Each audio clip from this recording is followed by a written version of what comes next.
Happy Thanksgiving to you all. Hope you're having a good Thursday so far. It's roughly 1 p.m. on the West Coast, and I got a few hours before dinner, and my cranberry sauce is simmering on the stove. So I figured no time like the present to go through the Steelers off-season, preseason, potentially even play the first game of Season 3 if I have the time and the opportunity. I think I might. So let's jump right in. We'll kind of refresh ourselves, and there was a request I wanted to go through before we go into what's next. We did lose to the eventual Super Bowl champions, New England Patriots, in the wild card game. We went 8-8, and as someone commented, it was a tale of two seasons where we went 2-6 through our first 8. And then we went 6-2 through our last 8. So we did lose a couple in New York, but we ended up having a strong second half of the season. Hopefully going to carry that momentum into our season number 2, our off season, stuff like that. We do have the Pro Bowl coming up. We did go through the Pro Bowlers. They are Hines Ward, Shannon Sharp, Alan Faneka, the guard, and Deshae Townsend, the cornerback. And we've already seen all of our primetime players, but one of the things that we didn't see from last year was where we were offensive and defensive rating-wise. Someone was saying they were curious to see that, so I said I would highlight that in this one. So we'll go to the team stats where we will pull up our total offense, where we came up at 19th in overall total offense with 5,228 total yards, putting us towards the bottom, kind of half in the middle of everything. Our pass offense was top 10 this year. We were 6th in pass offense between the Packers, Brett Favre, and the Colts, Peyton Manning. Not bad to be between those two teams. However, our rush offense, and this is why I'm flipping it this way, was dead last. We were last in rushing with a bullet. We didn't have the worst average, which is good. We were actually pretty high average-wise, but we were last total rushing yards-wise. In terms of best defense, we were 14th in yards allowed, so just under 4,000 yards total. That was good for, just under 5,400 yards total. That was good for 14th in the league. Our pass defense was actually kind of weak. We were 22nd in the league at defending the pass, which is not so good, but we were 6th in the league in defending the rush. So we had a pretty staunch rush defense, which is pretty cool, but not as good at the pass defense. And I think that's something we couldn't really play much man throughout the season, so cornerback is definitely somewhere I'm going to be looking at. We were 30th in first downs, so we were better than the Dolphins and the Cardinals. The Cardinals were easily the worst team in the NFL this year. I don't know how many games they won, but it wasn't a lot. We were the worst team in the league at converting third downs by a long shot, so the Cardinals were better than us in that sense, but we were not good at converting third downs. Where were we for fourth downs? We were 8th in fourth down conversion percentage, so we were up there pretty good. Not exactly the biggest sample size, but we were 4 for 8. In the red zone, we came in 10th in our percentage, so you can see us right down there between the Packers and the Saints. 10th overall in red zone percentage, and then for defensive red zone percentage, we were down at 16th, so we were 85%. There were 39 total trips, 25 touchdowns, and 8 field goals, 85% red zone percentage. We would love that for that to be lower. And that's all the things that we can track in terms of statistics. So that's like our quick run through of where we were team-wise of the stats. We'd already gone through our player stats from the season beforehand. You can check out the other episode that covers that. But I think we've already done all of the end of the regular season thing, so I think we're ready to just simulate through the Pro Bowl. We'll see who won the Pro Bowl. Looks like the NFC took it there, and we're just going to go ahead and jump right into the off season because I don't really think we have anything else to talk about here. We'll go into our retirements and then our signings first and foremost, and then we'll go from there. So we are officially in the offseason for season 1, and we're going to check out who is retiring from this roster. I'm very, very curious. So it looks like Chad Scott, after taking that catastrophic injury, is going to be calling it a career. That's a little bit of a bummer. I was looking forward to having him back and getting a full year with him, but I don't typically try and re-sign people who are retiring. Usually they want a lot. Tommy Maddox is hanging it up after 14 years. Gilbert Brown at defensive tackle is saying goodbye. Clint Creedwell, after just 7 years, is saying goodbye as well. And then Barrett Brooks, who wasn't even playing anyway. So a bunch of guys retiring that are probably just like giving us some cap room back. So we're about to get a lot of money back from these guys. So that's really, really nice. Especially those $4 million coming off from Chad Scott is actually huge. It's actually ridiculous that he would give up that much money with the kind of contract that he has. But Chad Scott took a tough injury last year, and we're going to go ahead and let all of those guys walk. So we allow all of the retirements of the existing veterans. I should have gone around the league and looked at who retired. I wonder if I can look at the transactions. I apologize. Retirements. Okay, cool. So we can go through this way. The Texans, Tony Hollings retires. Jason Matthews and Shad Meyer, nothing big from the Titans. Eric Kelly retires from the Vikings. James Fenderson, I don't even know who that is. Harold Morrow and Patrick Manley from the Bears. Couple of Kevins from the Bengals. Ruben Drowns, Marvin Jones. Marvin Jones, that's an older, higher-end inside linebacker from the Browns. Ken Dilger hanging it up, and Derek Brooks. Wow, Derek Brooks calling it a retirement, 11 years in, as good as he is. Again, leaving a lot of money on the table, but Derek Brooks retires from the Tampa Bay Buccaneers. I'm sure they're sad to see that happen. Emmitt Smith calls it a career out of Arizona. It's like Antonio Freeman, Doug Flutie retiring with the Chargers. This is a young guy calling it a career here. You never know what's going on, though. Lassiter, a lot of retirements out of San Diego. They had a rough year, too. No retirements out of Indianapolis. Nothing really big from the Cowboys. The Dolphins, nothing really big here. Sean Morey and Ike Reese retiring for the Eagles. Ty Detmer and Chris Moore, the punter, both calling it a career out of Atlanta.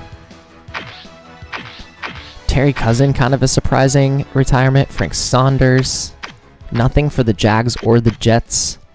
Bracey Walker, Damian Sidney, these are both guys I walked away from immediately on the Lions when I did that. Steve Bush and Armigis Spearman, what a name. Ricky Prohl calling it a career, that makes sense. Terrell Buckley, Tyrone Poole. Okay, so Jerry Rice calls it a career. Rich Gannon hanging it up. Rod Woodson hanging it up. So all of these retirements happened all at once this time around for the Raiders, although Warren Sapp's still on the team. Grant Williams and Rich Cody. Cornell Brown, Dale Carter. Kevin Mitchell for Washington. Darren Smith for Seattle, or not for Seattle, for New Orleans. The punter for Seattle. And then all of our guys for the Steelers there. So good, we got to actually go through all of the retirements. So maybe I'll do it like that from now on. That feels like the easiest way to look at all the retirements that are coming through. So now we have our re-signing period. And we've got a lot of guys that are on expiring contracts. But I'm probably going to end up letting a lot of these guys go. We do have a lot of money now, and we actually could bring back Plex probably. I also have an idea. Let me look at player progress right now really quickly, because while the numbers are not really going to change, I am curious who is regressing, who is progressing. So obviously Jerome Bettis is regressing. Brian Allen is not going to stay on this team. We'll probably keep Trung around as return specialist / backup, maybe even third stringer. And I even think we have some time left on Jerome's contract, but halfback is probably going to be something we look to draft in the first round. Kreider is fine. He's actually a much better run blocker than I was giving him credit for. Hines is on his way up. Plex is actually still progressing, as is Randall L. So I'm starting to think that we're going to re-sign Plex. He had a good year with us. He had a lot of drops. I didn't love his drops, but he had a better year this year than he did last year. No, we definitely don't have our main back on the roster yet. And I'd be curious to see what free agency looks like too, because we have so much cap room. We might be able to play a free agency. So I think I'm going to keep the core together of these three and then focus on starting to bring in younger talent with our draft picks. I think both Mays and Doering are on expiring deals, and I think we're going to be letting both of them walk away, but we will look at re-signing Plexico Burris, maybe on a descending deal, since we think that he's going to probably peak in this next year. Shannon Sharp takes a big dive off the cliff. I don't think we're going to be re-signing him. I think we signed him on a one-year deal. Maybe I'm wrong about that. And Remerza and Kranchik are both decent blockers. Honestly, Kranchik's a better blocker than Remerza. I wish he had better numbers otherwise, but tight end is probably something we're going to look at for a starting spot. Hardings is starting to drop off, so I think center is a place we want to draft. Faneka's still good. Simmons is actually improving a little bit, so maybe we give Simmons another year, but we'll see what the talent looks like in the draft. I actually think we're Max Starks takes a step forward. I think we're kind of okay at tackle for now. I don't think we need to use a first-round pick on tackle. Fordham is taking a step back. Marvel Smith is okay, but we have people behind him. Defensive tackle, I definitely want to look for somebody here, especially someone who maybe is going to be the successor to Casey Hampton, because it certainly isn't going to be Eric Taylor, I don't think. Aaron Smith takes a big jump. Chemo takes a big regression. We have a ton of guys behind him that just don't really necessarily deserve to see the field. I want pass rushers on the edge. So Kirksey doesn't really fit. I think we didn't really cut a lot of these guys because their contracts weren't really cuttable, but I think I may be looking to move on from these guys if their penalties don't hurt our cap anymore. Joey Porter still our best guy, but he's starting to regress a little bit. Hagens is also hitting the regression chains. Caldwell has fallen off of a cliff. I think outside linebacker is somewhere that we need to maybe looking at drafting starter sort of potential. Both Kendrell Bell and James Ferrier improve, so that's actually really interesting. I mean, they're both up for new contracts, so we're probably going to have to sign them both, but we'll see how much. Yeah, I'm not planning on messing with the playbook, because messing with the playbook means that the franchise breaks. It looks like we need to draft a cornerback. I think that goes without saying. Drayton Florence taking a big step forward, which is nice to see.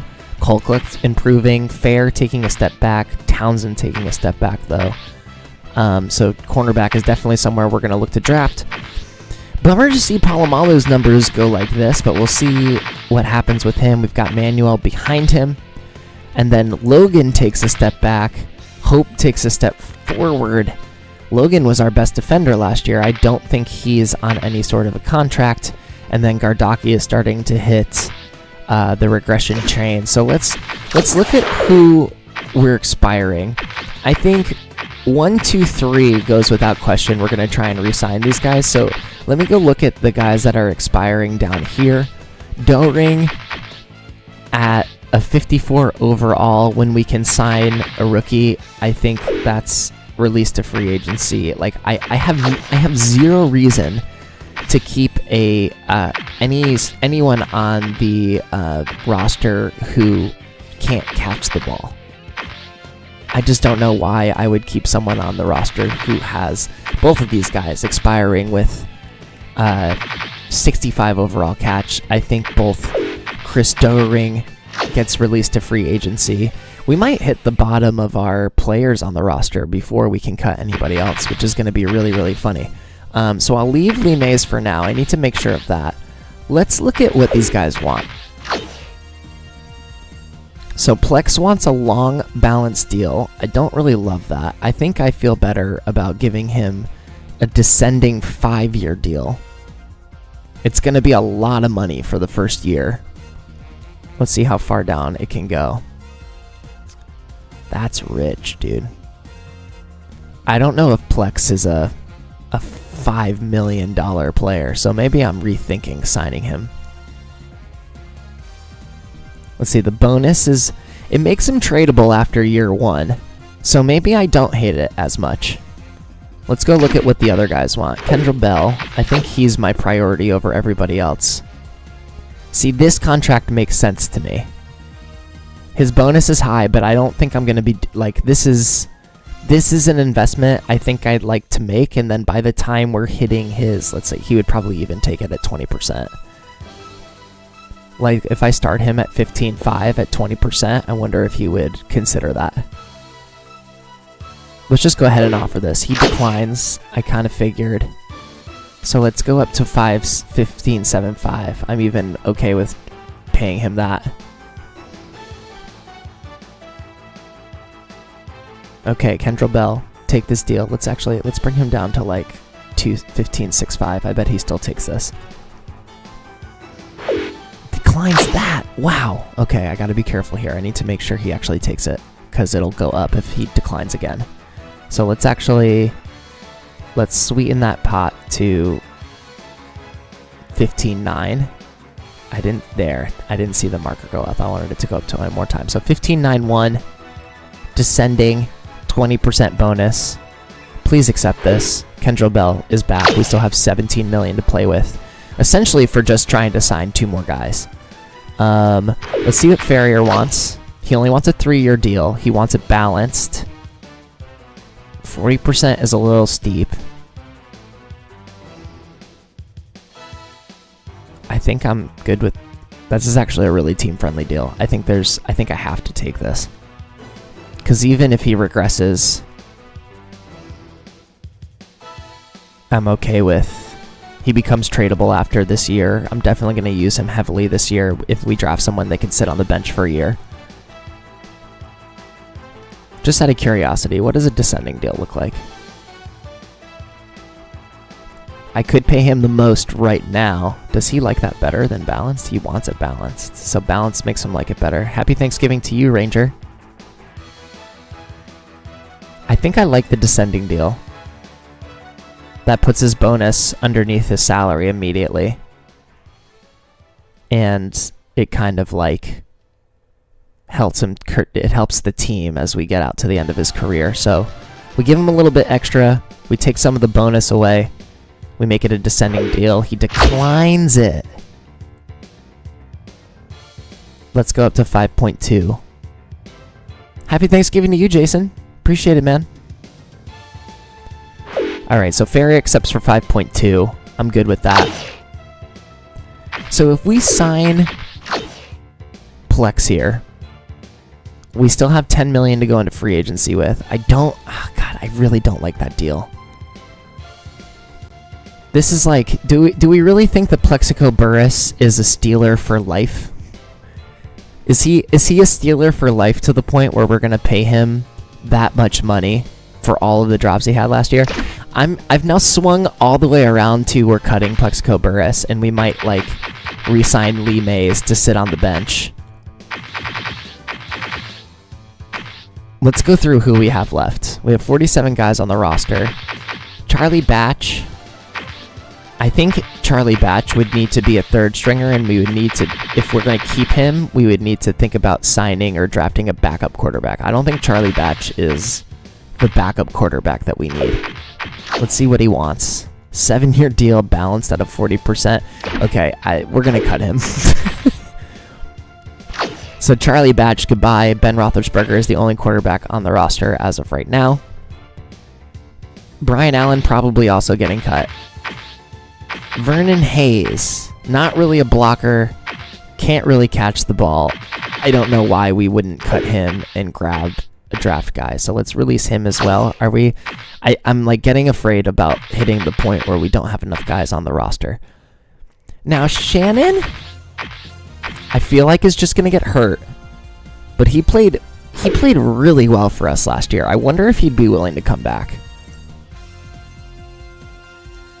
Let's see what he wants. He just wants $500,000. I don't know how we say no to that. 1 more year of Shannon? And we draft a guy just to... Because we can cut Kranchik now. He's not a rookie anymore. He can block. Kranchik's the blocker. Honestly, maybe we should look at getting rid of Ramirza. We would save over $1 million getting rid of Ramirza. He's not that good. Kranchik is a better run blocker, which is what we would want the second tight end for, and we can draft a third tight end. So I think Ramirza is getting cut, and we're going to keep Kranchik, and we're going to go ahead and re-sign Shannon Sharp. If he wants to play another year, let's freaking run it back, dude. So we run Shannon back for another year. He accepts. Perfect. All of our tight ends are on 1-year deals. That's so funny. Who's our next expiring? Chris Hope. 4 years in the league. He's a 58 overall. I know Mike Logan was one of our best here, but I think Chris Hope is gone. He's gone. What does he want? Way too much. And a 7-year deal. Bye-bye. So now we're down to Brian Allen, who we're also going to cut. Lee Mays, Plexico Burris. I can't believe I'm considering re-signing Lee Mays right now. With his 65 overall rating, and his speed isn't even, honestly, like, there's no reason for us to have Lee Mays on the roster either, so I wonder if it'll let us. I'm just going to keep releasing guys. I've been looking forward to this for so long. So let's look at Plex again. What if we could get Plex on a 4-year deal? That's balanced. I'm down to pay him a balanced salary. Let's go down to 30%. It's basically paying him, you know,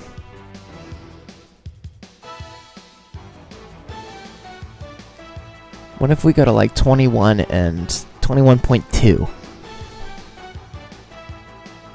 It makes him, the bonus makes him a little untradeable, which is what hurts me a little bit. Like if we brought it down to a 20% bonus, he becomes a more tradable asset. Basically, we would be committing to him this season, and then next season we could start looking at sending him away if we wanted to. I think I'm going to do this. And then we'll get rid of Lee Mays. And then we'll...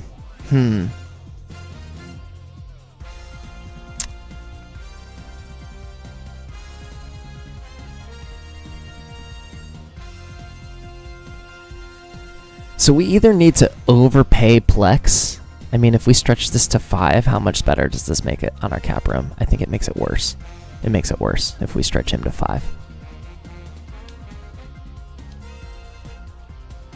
This is a hard decision.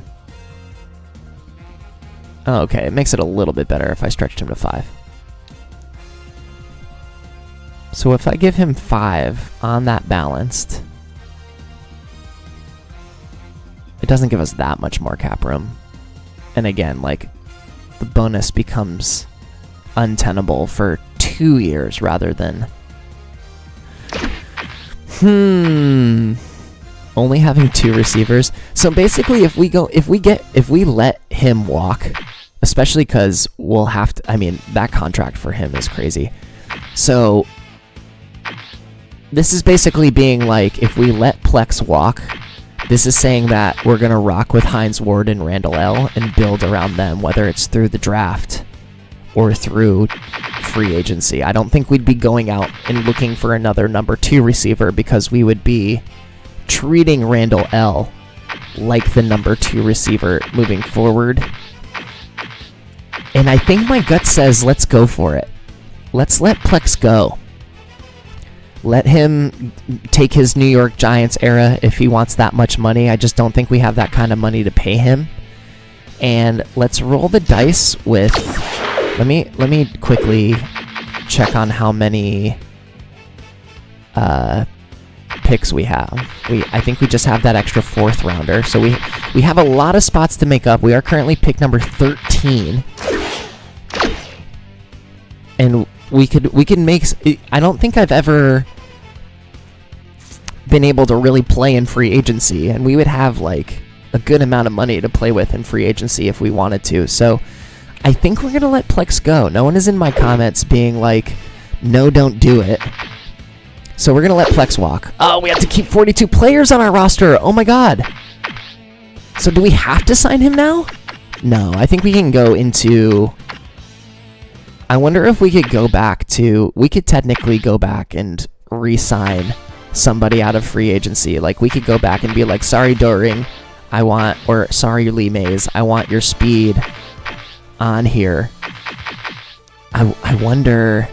Oh my goodness, okay. So first of all, we can look at who's out here. Maybe there's someone we want. I don't really think so. Is there a defensive end with, like, hella pass rush? Not really. Dennis Johnson is not really that guy. Isaac Hilton. I could sign Isaac Hilton as, like, a backup defensive end. Steelers. Oh no, I have way too many defensive ends already. And we want to cut some of them too. Okay, so I think maybe we're going to go back and sign one of those cheaper wide receivers just to have the roster spot. And that way we can let Plexico Burress walk. So let's go to free agency. And let's pick... I think we're going to just pick Lee Mays up to sit at the end of the bench. Hopefully we will sign guys that are... Oh my god, you want 6 freaking years? Are you kidding me? I do not want you for 6 years. I want you for like 3 years at the most. Take that bonus. Literally no bonus. I would love to be able to cut you at a moment's notice if I could. We can leave it balanced. That's fine. This is going to take more out of my cap than I would like, but that's okay. Mario, happy Thanksgiving to you, man. I'm in the middle of it, technically. Okay, so we're going to just sign Lee Mays to this deal. And so that way, we can do the risky thing. And we can let Plexico Burress walk into free agency. So we're walking into free agency with the minimum number of guys that we have on our roster. Let me actually break out the notebook right now.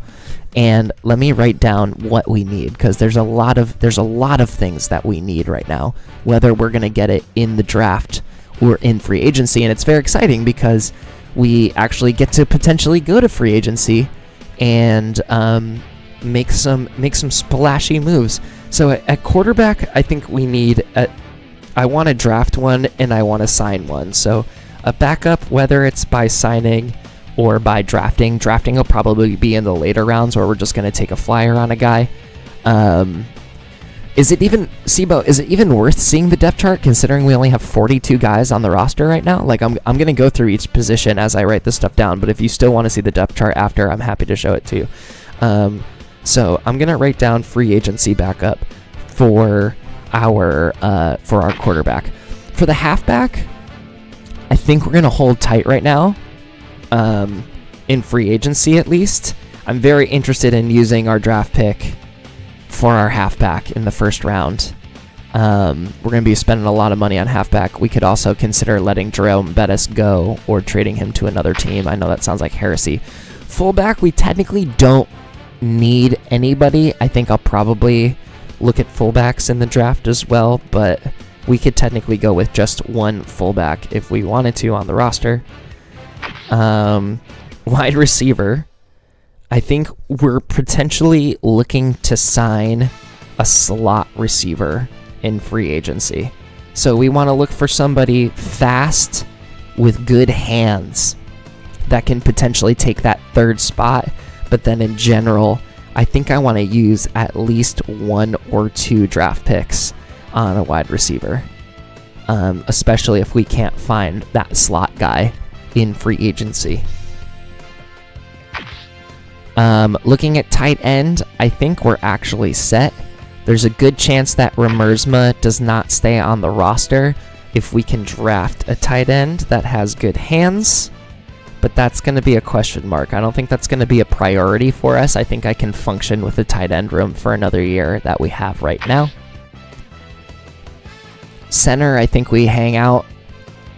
Hardings is fine, unless there's like a really obvious signing that we can replace a Kobe with.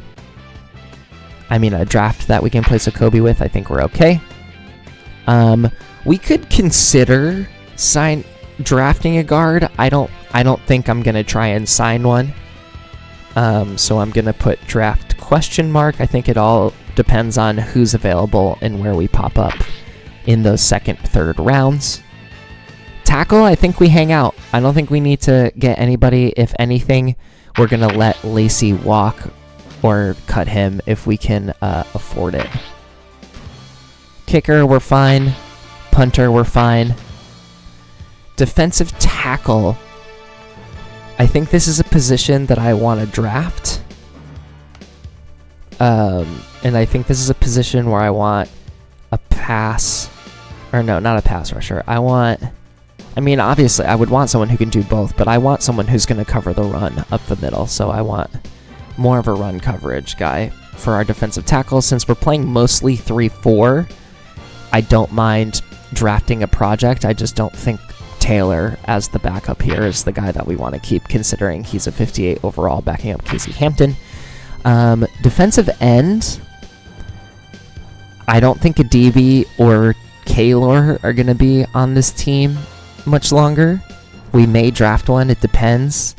I'll probably pass rush for Von Olhoffen and for Smith are fine. I do want to look for pass rushers on the defensive end. So I want pass rushers on the D end, and I want run coverage up the middle, which sounds a little obvious, but in a 3-4, I think that's what's the most important. For better or for worse, we've got this outside linebacker room. I don't think we'll be looking for anything outside linebacker in free agency, but we could always look for a draft pick to replace a guy. So I'll put draft question mark. Inside linebacker, I think we absolutely want to draft somebody in the later rounds here that we think could make a good backup. I think we maybe want 1 or 2 more inside linebackers on the roster. I think we technically only need 1 more to function. Yeah, but we might want to look for 2. And if that means we can sign a cheap guy who can kind of like work out what we're looking for, then maybe we look for it. Cornerback is a position I'm willing to make a free agent signing if there's someone out there. I think if we could sign a CB 1 or 2, I would absolutely do that, depending on the talent that's out there. So CB, I think that's where we look in free agency. Where else have I written down free agency? A backup quarterback, a slot receiver, and that's it so far. Free safety, I think we hold put. Might draft a guy to replace Manuel, but there's other needs. And then we'll see who's out there for free safety, but I think free safety is actually a position that we draft. We've had really good luck with drafting good free safeties. At the very least, we know Mike Logan kind of played above his rating. He was technically the best defender on our team last year. But hopefully that'll change, and we'll see who we got out there. So that's what we got. I'll jump out to the depth chart before we jump into... you can see the depth chart here. Randall L is going to officially become wide receiver 2. Currently that puts Mays in the slot. I would like to find 2 guys that are better than Mays, so Mays isn't even in the rotation. Shannon Sharp's going to go up top here. Technically, Smith is a better pass blocker than Fordham, so we're going to put Fordham on the strong side for the runs. Faneka will also be on the strong side for the runs. Harding's up the middle. Simmons on that left side, kind of more equal numbers for Simmons. So that's our offensive depth chart. Defensive depth chart, we've got Smith on one side, we've got Casey Hampton, we've got Chemo on the other. We got Farrier right inside. We've got Kendrell left inside. We've got Joey Porter right outside. We've got Hagens left outside. As of right now, Deshae Townsend is going to be starting CB1, and then Fair will be starting CB2. He did okay filling in that spot. I would love it if we can get a guy to replace him. We'll put it just as such, Palomalu and Logan. And then on special teams, Trunk Candidate and Ike Taylor are going to be returning kicks. Trunk Candidate still going to be our special teams kick returner. So we have just under 14 million to deal with. Re-signing period is pretty much over. So like we said, in free agency, we are looking for a slot receiver. We are looking for a backup quarterback that can back up Roethlisberger. And we're looking for a starting cornerback, if they exist. Let's look at what free agency brings for us. Let me just go to player contracts really quick. Yeah, no more player contracts to deal with, so we can release players with expired contracts, and we can go into free agency. We can also start making trades here if we want to as well. So Plexico Burris is the most talented guy out there. Sean Ellis is an interesting potential signing. Gus Frerotte could be a good backup. He's actually pretty cheap. So before it's too late, let's actually just go ahead and that would be kind of a no-brainer signing for us, and I'd even be okay with making it balanced across the board, and that just kind of like makes him the backup quarterback for let's look at his stats really quick. 72 arm strength, 75 accuracy. So it would make him 76 leadership, 85 composure, 83 consistency. I think this guy is a no-brainer rather than a Cordell Stewart or a Damon Heward or a Brock Heward. Headbutt Gus, baby. So we'll toss 40% at him just to be dicks about it, and we'll give him 2.9. Does that? It doesn't really make a difference in our cap. So let's just do this. Let's give him the offer he wants. Let's just go straight in on Gus Frerotte. That should check that off. If we go to wide receivers, we want a slot receiver. Fast guys who can catch. TJ Huzamanzada is catching my eye a little bit. Corey Bradford wants way too much money. Plexico Burris is going to get paid by somebody, and it's not going to be us. So I do unfortunately think the only option here, if we wanted to grab somebody else, is TJ Huzamanzada. His durability is pretty good. Let's put an offer on him. I don't think that's the offer we're going to put on him. Let's see if he'd be willing to come here for a balanced deal. That's way too much money. For I would pay him that.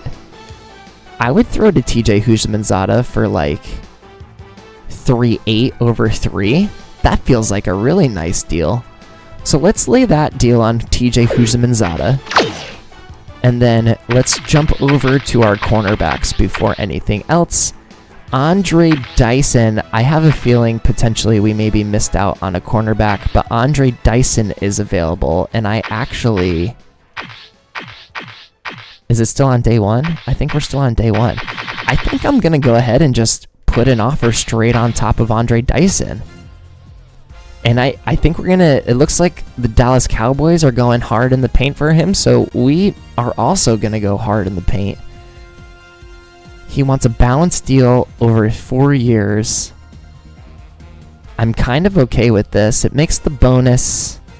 Can we bring that down to a 20% and it still makes us team number 1 here? We go 4.6 over 4. Let's see if we can get Dyson for that.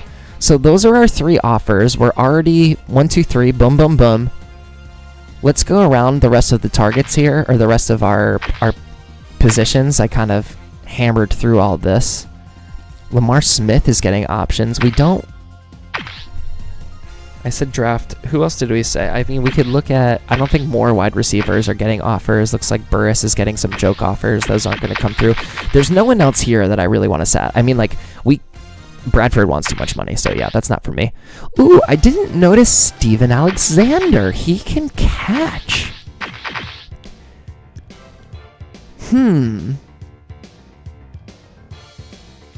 I just signed Shea, though, so I guess not. Demuling, his blocking numbers are not as good as they should be for how much money he wants. Kenyatta Jones being available at tackle is kind of interesting, especially the fact that he's really cheap. I don't think he's... Is he better than my tackle, though? He is technically better than Fordham in this final year of the deal. And Starks. Wow, that's funny.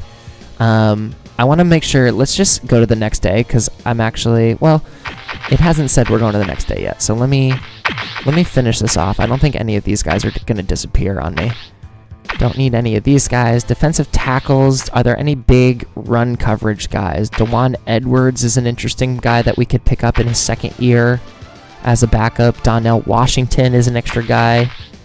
I actually don't mind either of those contracts for potentially bringing them in. Let's keep it moving. Sean Ellis. Oh, Anna Goonlier. So no teams have offered on these guys yet, so I'm not going to make a panic offer.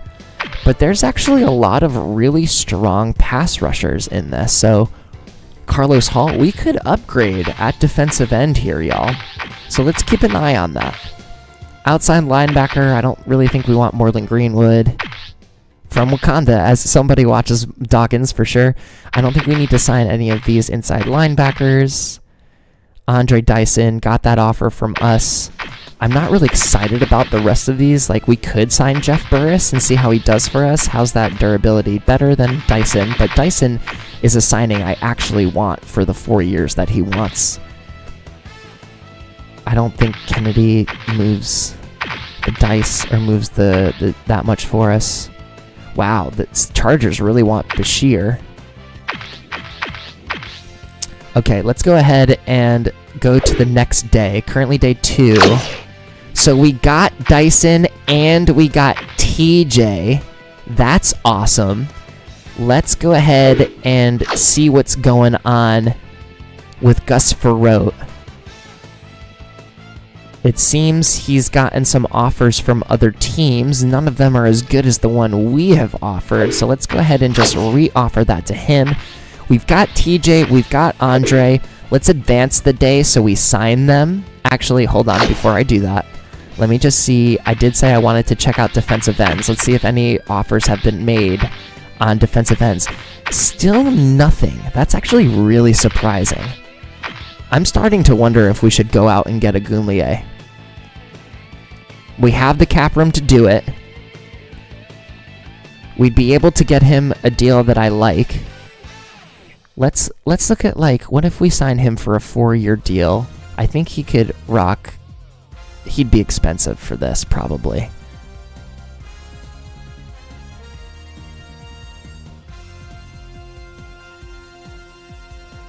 But could he be an upgrade to that defensive end position that we were looking for, and then we could shave some other guys off of our roster? This would be an investment. This would be us going, oh no, this is like, I mean, what if we gave him the old up-down? What does an up-down look like? Would he be interested in an up-down? Oh, not up-down. Middle? Up-down is ridiculous. I don't know why you would ever do an up-down contract. We're also competing with nobody right now, so we don't necessarily need to make this offer. We could actually continue to wait to see if anybody starts to bite, and then there's other cheaper guys out here, like Carlos Hall. I think immediately becomes a starter for us at defensive end, so we'll have to look out for that. So yeah, let's see if Gus Frerotte accepts our offer. We'll add these two guys to our roster. He does not accept the offer. So now you can see here we've solved wide receiver 3. He's actually getting paid more than Randall L, but I think we're probably going to end up extending Randall L with the extra contract space. I like him as a slot receiver there. And then we also got not our backup quarterback, but our starting cornerback to go along with Deshae Townsend in Andre Dyson. Great coverage, great speed, great tackle, great jump. Only 5 years in the league. Had himself an okay year last year, maybe a down year last year, so maybe we're buying low on him and he'll perform well for us. So let's jump back into free agency. Plex is getting some serious competition. Looks like Denver's the front runner right now, but other than that, Bashir's getting offers. It looks like Minnesota's going to grab Alexander, which is interesting.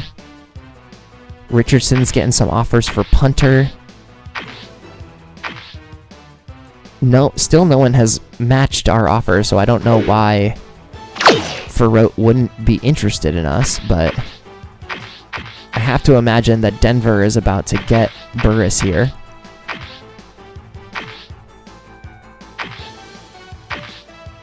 This is so interesting. I think if I was going to sign between the two, Ogunleye would be the one that I prioritized. He's faster. I think his pass rush is better.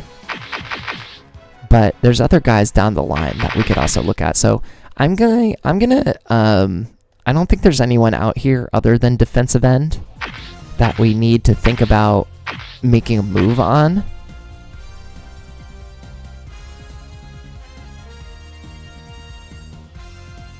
I was going back and looking at my notebook again. Like, there's no cornerbacks left that I'm interested in. I don't think Rocky Kalmus is someone that we need to grab. Not even that great. I wouldn't mind drafting a couple of inside linebackers. Moreland Greenwood is interesting. He'd be cheap for a backup outside linebacker, but do we have... I think we have outside linebackers right now. Oh yeah, we're good on outside linebackers. So we have Caldwell in that spot, and he's about the same. So we don't need him. I'll continue filing through this way. Yeah, I think we can just... Unless we wanted to... We could grab DeJuan Edwards at literally any point. Or Donnell Washington. Let's see. Same tackle. Donnell's much stronger. He's a little faster. He can jump higher. He has better stamina. So I mean...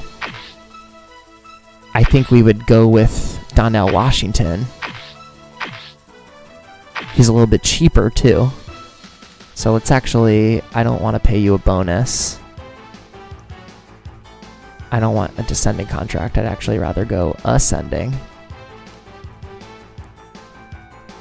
So let's start... I'll just throw that offer at him. I doubt he'll accept that one, but... Currently, no one else is offering him anything. And again, I guess nobody needs any defensive ends. It's crazy that these guys are still available. Punter and kicker, tackles. No one has offered anything to Jones either. I feel like I almost have to take him. Having an 82 pass block makes you almost immediately like I have to take you. But tackles also never get hurt, so if he's not going to play, there's actually no point in wasting money on him. I don't think I want to spend that much on Steven. I don't think Darrell Hill is a guy that I really need, especially having 4 wide receivers now. Just grabbing one more will do it.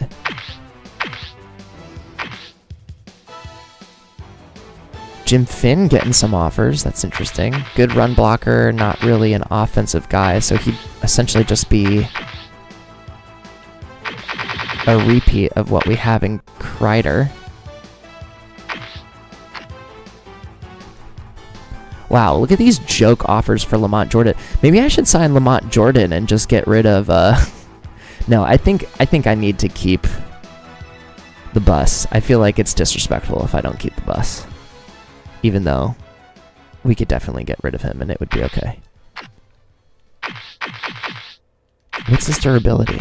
92? Maybe we do try and sign Lamont Jordan. I don't want to sign him for that long, but...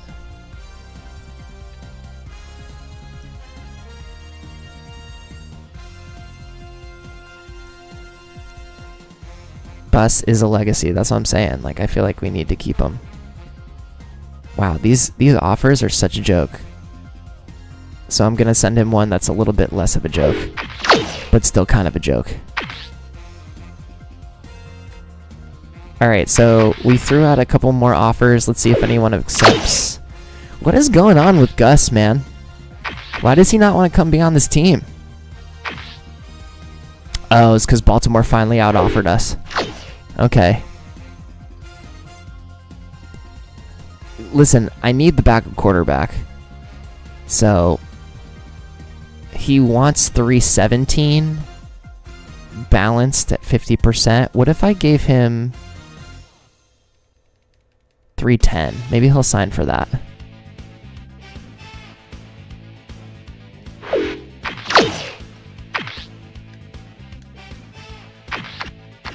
Still no offers on Agunlier or Ellis, which means we still have more time. Plex still hasn't made up his mind. Alexander still hasn't made up his mind. Tennessee finally got serious. I don't think I'm gonna match that offer for him. Yeah, I'm not trying to spend that kind of money for him. That's just not going to do it for me, I don't think.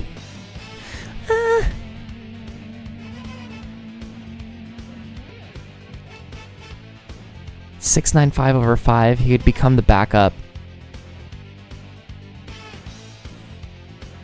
I want to draft somebody. I'm not going to sign a halfback, so I'll let him go.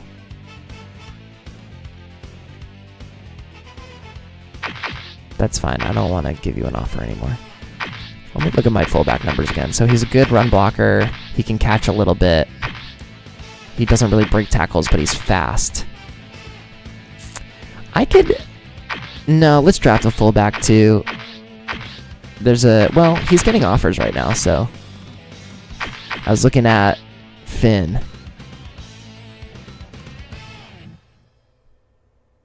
$360 over 4 years. It's less than $1 million. I'd still be above 10. What is he? 78? And he can't catch for junk? No, whatever. My guy's gonna make up his mind. Alright, let's advance the day.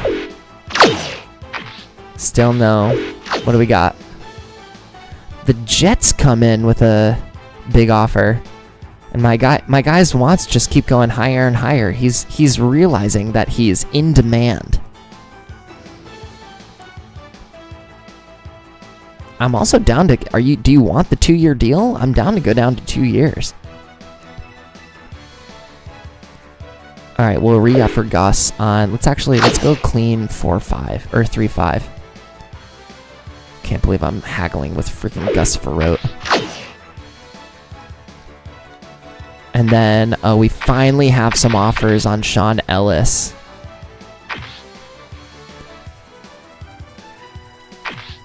$15 over 4 is expensive, right?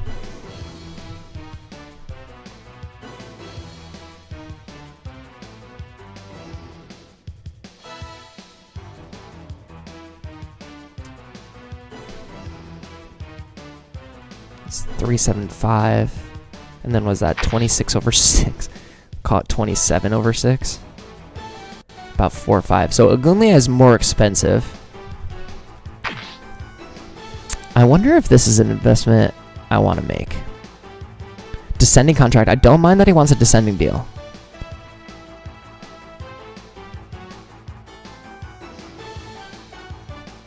I actually might be... What if I came in with like 14.9? We could be done with free agency if I made this signing. So, I guess that's the point, is that I don't know if I can sign Sean Ellis and like truly afford him. I'll go ahead and drive up the price. I'll give him like a 9-9 over 4 offer, just because the activity has started there. But if I'm being more realistic, as we go back, I think at this point we're only focusing on defensive ends. I don't think there's any defensive tackles, unless this guy decides he wants to take my offer, which I gave to him. Going back and looking at the good pass rushers, like a Carlos Hall, I think is way more affordable and would immediately again become a starter. 10.5 over 7 is about 1.5 million rather than these guys costing 3 or 4 million. So I'm actually potentially... He's got good run coverage. He's got good tackle. His strength isn't great. He's the fastest. Oh, what am I doing? What am I doing? I think we would give you... Let's try a 3-year deal. 20%. Make it balanced. What will you cost?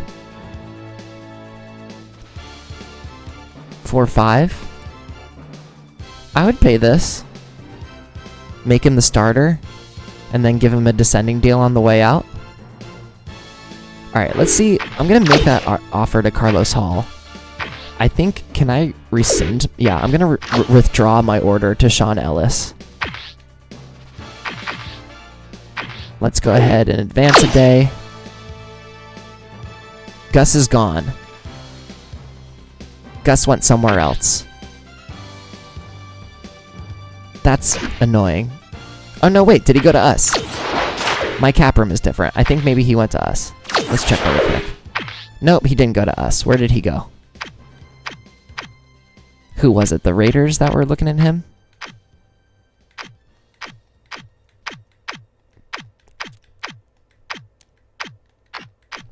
So now I kind of have to... He went to the Jets? I mean, I guess he's going to be the backup quarterback for the Jets, so I guess that's fine.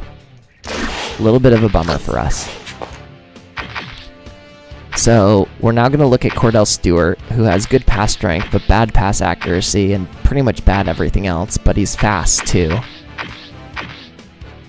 He's durable, at least. Yeah, I'd rather have him than Damon Heward, so... He wants a 1-year deal for 1.3, 1.13. God, I don't like that, but whatever. And let's just give him a 50% front load. So, we'll hopefully sign him for that. I'm not giving him another offer. I don't want your offer. Let's advance a day. So Cordell Stewart accepts our offer. We're going to go ahead and take that. Have we moved on to... Sean Ellis is finally getting a big offer from Kansas City. Yeah, Ben threw every single pass last year, so it's okay. And, you know, if he gets hurt, we gotta send somebody in there. Hall has not responded to our offer yet. I think he's the only one that would be a starter right away. And... Oh, I guess he wouldn't be. I guess we don't need to sign him. He wouldn't be a starter. He'd be the backup. Okay. I think we're done with free agency, everybody.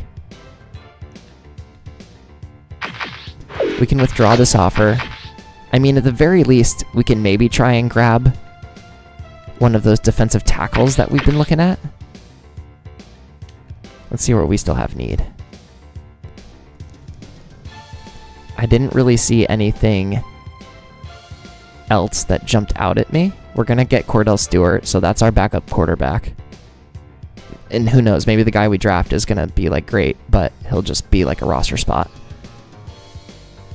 Yeah, I think defensive tackle is where I want to look at getting a guy where we can cut Taylor. And then also, I mean, we can grab a young guy and then a draft pick, and then we've got... And part of the reason why I want Washington is because we do go into Bear sometimes, which means the second defensive tackle comes out. And usually when we're in Bear, we're trying to cover the run. So let's go back to Donnell.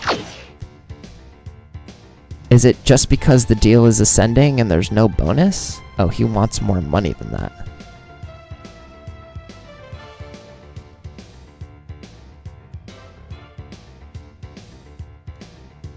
What if I went to just 5 million? So Cordell's gonna accept. We'll advance to the next day. I don't know what he would still be considering for, truly.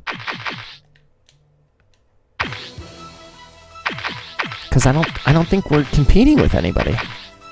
We're not. He just wants the amount of money. Oh, now he's just totally shaking us off? What a jerk.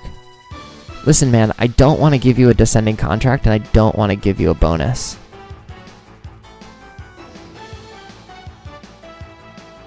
That's just how the cookie crumbles sometimes, man. I also don't really want to pay him over $1 million, so I guess that's where my problem is.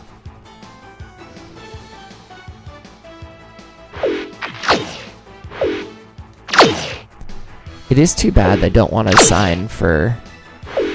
Like, they kind of have a hard cap. Like, I'll meet your money demands.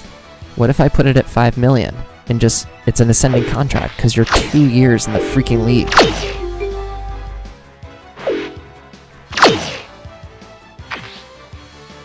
Sean Ellis still hasn't gone anywhere. Ogunleye hasn't gotten any offers. Ogunleye might still be a free agent when the season starts. That's crazy.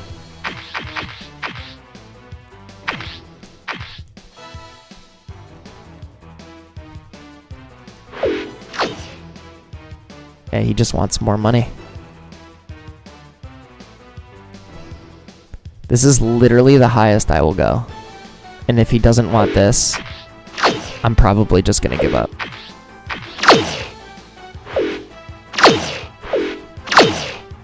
Literally choosing between sitting in free agency and getting paid money, and he's choosing sitting in free agency. I will never understand it. Oh wow, Jermaine Wiggins, bona fide blocker, getting some offers here.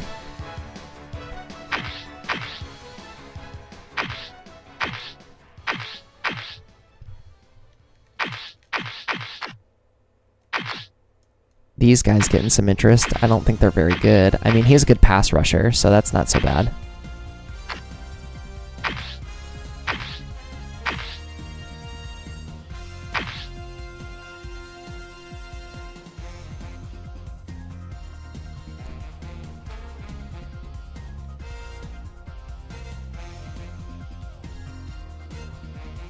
I didn't think I was going to sit in free agency for this long. I mean, I'm now back around on giving this contract to Dewan. And then we can go into the draft with plenty of cap space. So let's see if he takes that. We're gonna play the two what was the ascending deal I did for him? It was 4 years, not 5 years. Maybe that was the difference.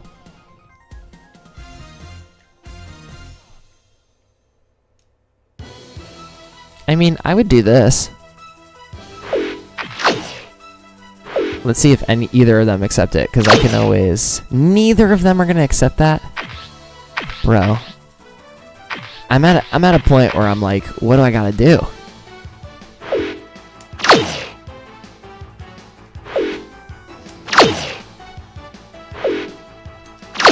Sean Ellis still hasn't gone yet, which I think is really funny too. Man, really playing the slow roll. Tampa Bay is looking for Sean Ellis now. They're trying to replace... What's his face? Derek Brooks. Still no interest on Ogunleye, which I, again, find fascinating.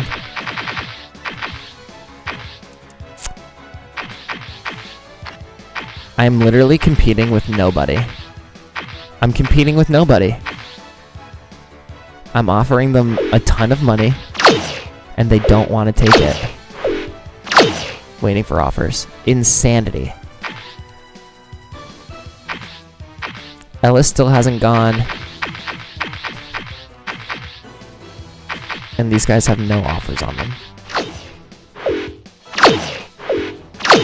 Let's go to 10 days left. Sean Ellis still hasn't gone, I don't think. That's nuts. And Ogunleye still has no offers. I don't think Ogunleye is getting signed. And now it's Washington. What is happening? This bidding war on him is crazy. We go back to defensive tackle where there continues to be no bidding war for my guys. So these guys are probably also going to get...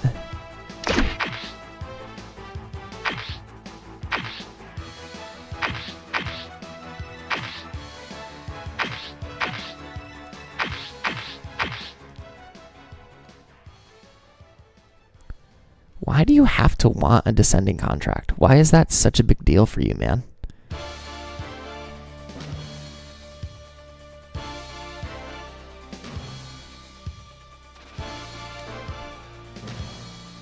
I mean, this is essentially what he wants. I would do this. Just to get him on the team. Maybe I can get to 520. At this point, I'm haggling with nothing. Let's try it. Come on, daddy. You gotta be kidding me. Sean Ellis finally went. We'll have to check out where he went. Alright, 0.5. If this doesn't do it, man. There we go. We'll take Donnell Washington. He is technically our backup defensive tackle, second starter in Bear. And we're just going to advance to the end. We're out of free agency. So, we have $9 million to work with. We have 46 guys on our roster. We're going to draft a lot of guys, and then we're going to be able to make a bunch of cuts. Let's go back to our game plan. We'll go back to our depth chart. We'll make some adjustments based on who we got and where they're going. I have no idea why Lee Mays is there.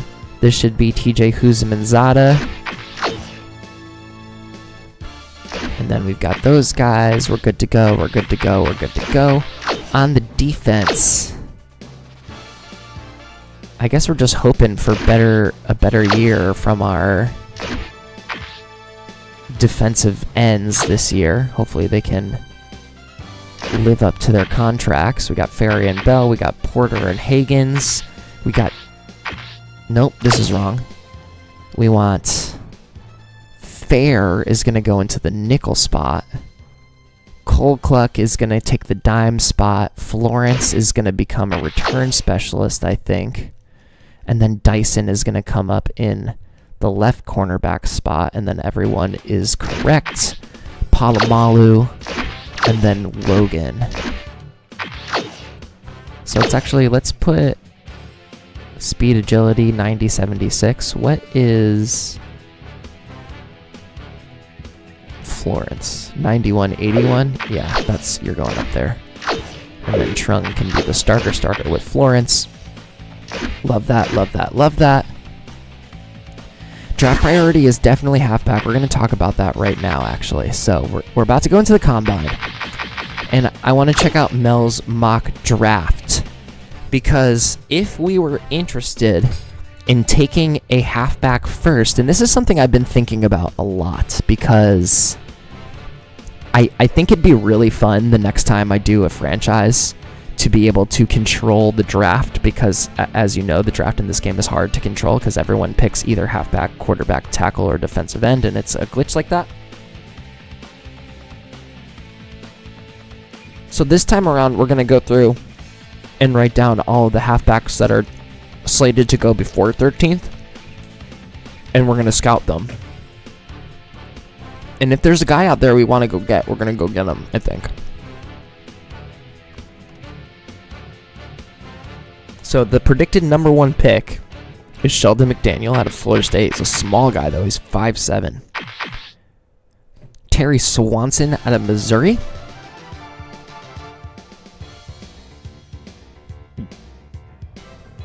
These guys both look like finesse backs based on the fact that they're small and they're fast. Then we got Jimmy White. So, lots of halfbacks, y'all. Or maybe just 3. Nope, Dominic Valdez.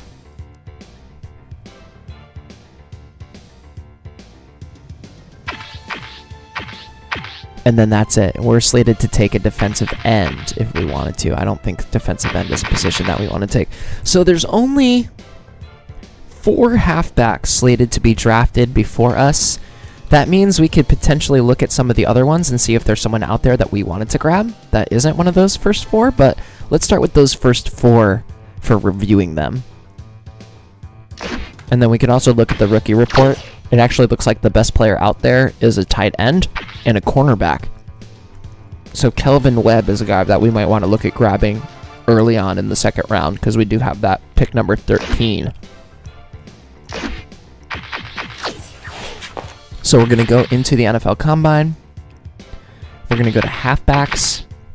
We're going to start with S. McDaniel. We'll go full report for him. 4.78, so he's not as fast as I was thinking he was. T. Swanson, much faster, 4.45. That's dope. And then J. White, 4.67. Let's go ahead and fast forward through that. We scout. Let's look at the results here. McDaniel's going to come out 77 speed, 89 agility, 84 break tackle.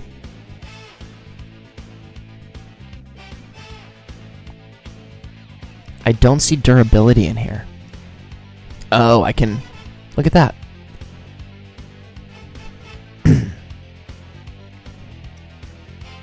So his catch isn't that great. His secure ball is pretty good. But I don't love his speed. So if we... I think maybe McDaniel is not the guy. Let's look at Swanson. 82 speed, 81 agility, 76 break tackle, 65 catch. He's a good route runner.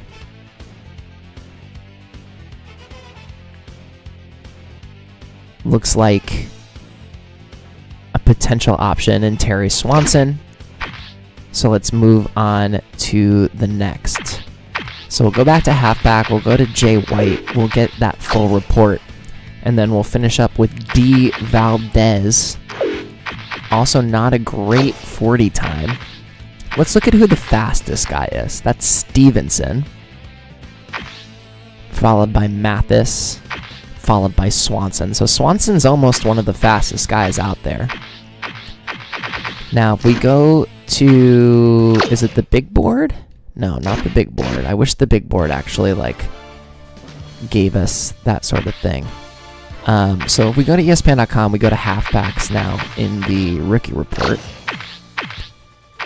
Now there's McDaniel, White, Valdez, Swanson. I think they moved around a little bit. Marsh, Anderson, Stevenson. So Stevenson is in that range of could be the 5th back picked, and it wouldn't be a terrible pick as we start to get to the lower numbers. I don't know. So I want to look at Marsh. And I want to look at Stevenson for sure. Both of them have decent hands as well. And if Marsh or Stevenson look good to us, then the cool thing is that we don't need to trade our pick. So let's put 2 on Stevenson. That's going to end the day. And then let's go. I want to just do all the scouting right now. So let me find Marsh. And I did Stevenson. Let's go back to the 40-yard dash. We got to get the last point on him. And then I wonder if I don't think that's changed at all. So let me jump out again. Pardon for all the jumping in and out. This is just kind of how the offseason goes sometimes. Let's go back to the rookie report. McDaniel, Swanson, Marsh, White, Valdez, Terrence Anderson. I think that's one of the only guys we haven't looked at yet. That's in this top group. Stevenson we looked at. Craig Mathis we haven't looked at either. I think I'm going to look at Craig Mathis. I think I like Craig Mathis's speed better. And as you saw, I had those 3 points left to work with, so I get to do that right away. So Craig Mathis, let's go full report. And now let's take a moment on day 4 to look at everybody and see if anything has changed. So McDaniel, looking good. So Swanson, 82 speed, 81 agility, 76 break tackle, I like. 72 speed, 69 speed isn't going to cut it. Marsh has pretty decent speed. 81 speed, 87 agility, 64 break tackle, 74 secure ball, 61 catch. Stevenson, 84 speed, but just a 69 agility, 61 break tackle, but he can catch already. 70, one of the best catchers so far.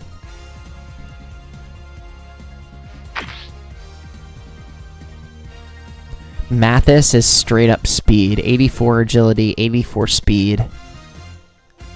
Runs hard every carry, hands have been slightly above average, he's quicker than at first glance. So, man, I'm like, this is such a toss-up, I feel like. Let me go back out here. Let's go to Mel's mock draft and see if anything has changed. I don't think anything has changed. McDaniel's still going number 1, Swanson's still going number 3, White's still going number 4, Valdez is still going number 9. I don't think any of those guys really moved me. I don't think they did. McDaniel's technically going to be the best halfback out of the gate.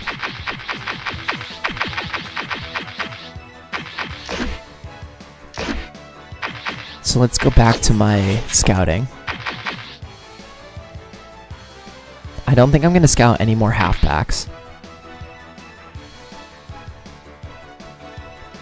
McDaniel.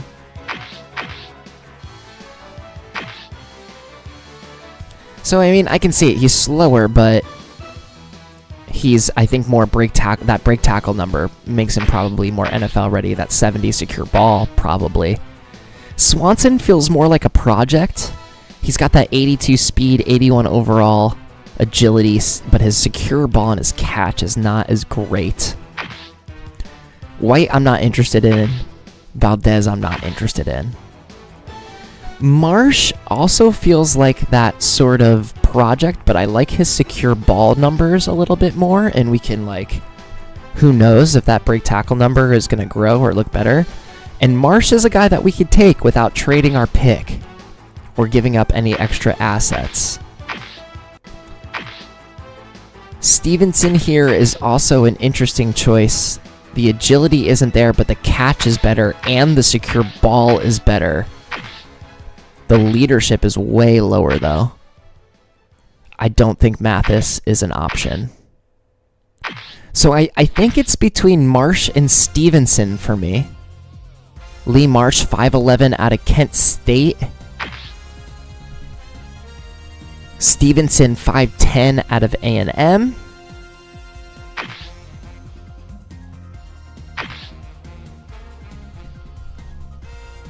He's quicker than at first glance. It's interesting. This feels like such a toss-up to me.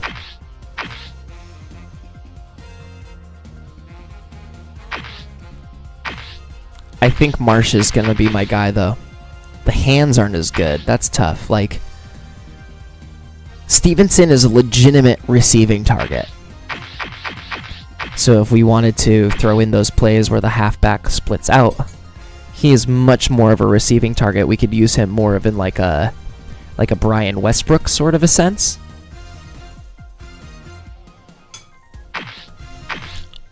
But I think it's between those two.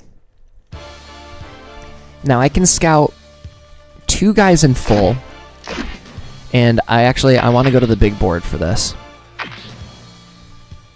Because I just want to highlight, I've never done this before. I'm going to go to the big board, and I'm going to highlight Ivan Glover, and I'm going to highlight Kelvin Webb. because these are two guys that I would love to bring onto my team right away. And just having them saved. I could also look at Tyler Barker, although I feel like a good guard right like that is going to go right away. So let's actually do that. Let's do Glover and Webb. We're going to do Glover and Webb. So we'll go tight end. Glover, give him all 3. And then cornerbacks. Let's go to Webb.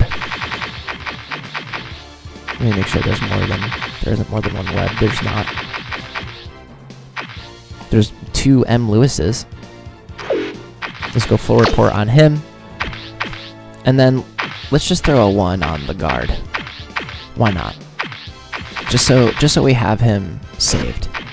It's Baker.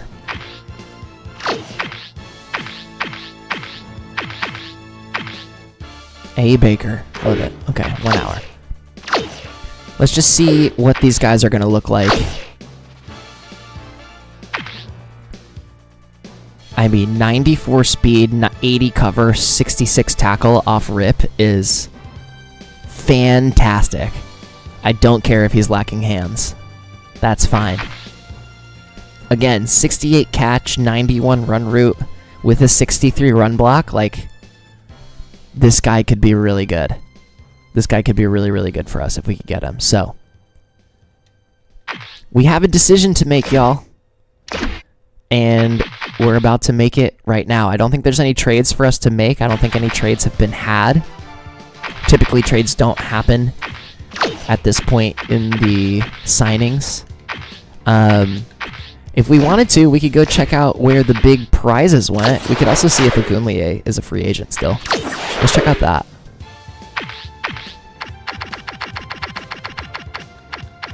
Ogunleye. So he is not on the free agency list. So let's see where he went. Let's see where Plex went, honestly. Let's see where he went.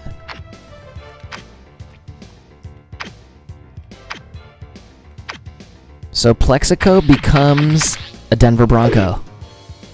Gets his bag. I don't think we'll be seeing much of him playing at the Mile High Stadium, but good for Plex for going to Denver. Let's now go to defensive end. We're looking for Ellis, and we're looking for Ogunleye. Michael Strahan is a Colt. I forgot that happened. Greg Ellis is a Cowboy. So he joins Marcellus Wiley. That's a good signing for the Cowboys.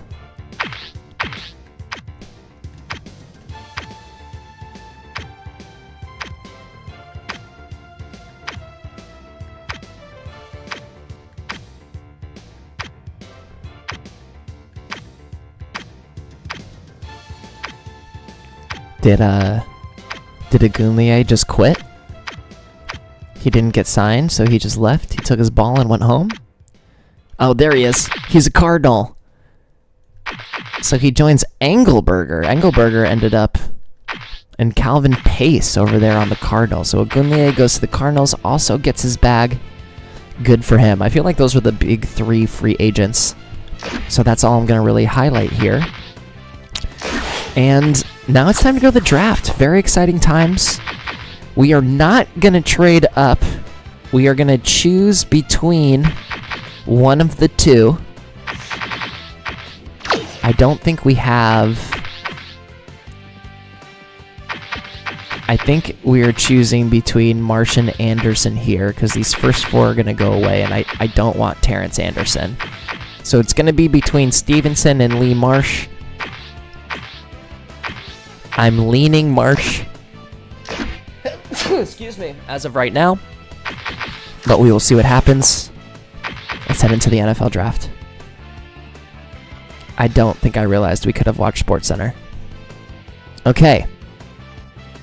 Let's go check out our stuff. The first 4 guys are gone, as predicted. We have Stevenson. We have Marsh. Chat, there's plenty of time. If you have an opinion between Stevenson and Marsh, I would love to hear them. The team thinks I should take Marsh. I tend to agree. But if anyone feels strongly for Stevenson as a receiving back versus Marsh, who has more of a speed possession back, although it says he shows natural pass catching ability.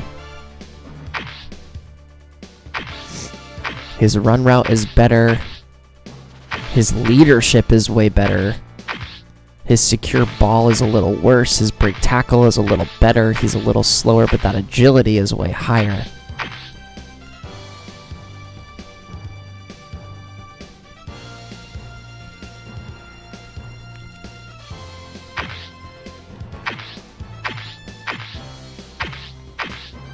Okay, y'all. With the 13th pick in this year's NFL Draft, the Pittsburgh Steelers select Lee Marsh from Kent State University. Welcome to the squad. We're now back up in round 2. I'm immediately going to jump over to the other guys that I started.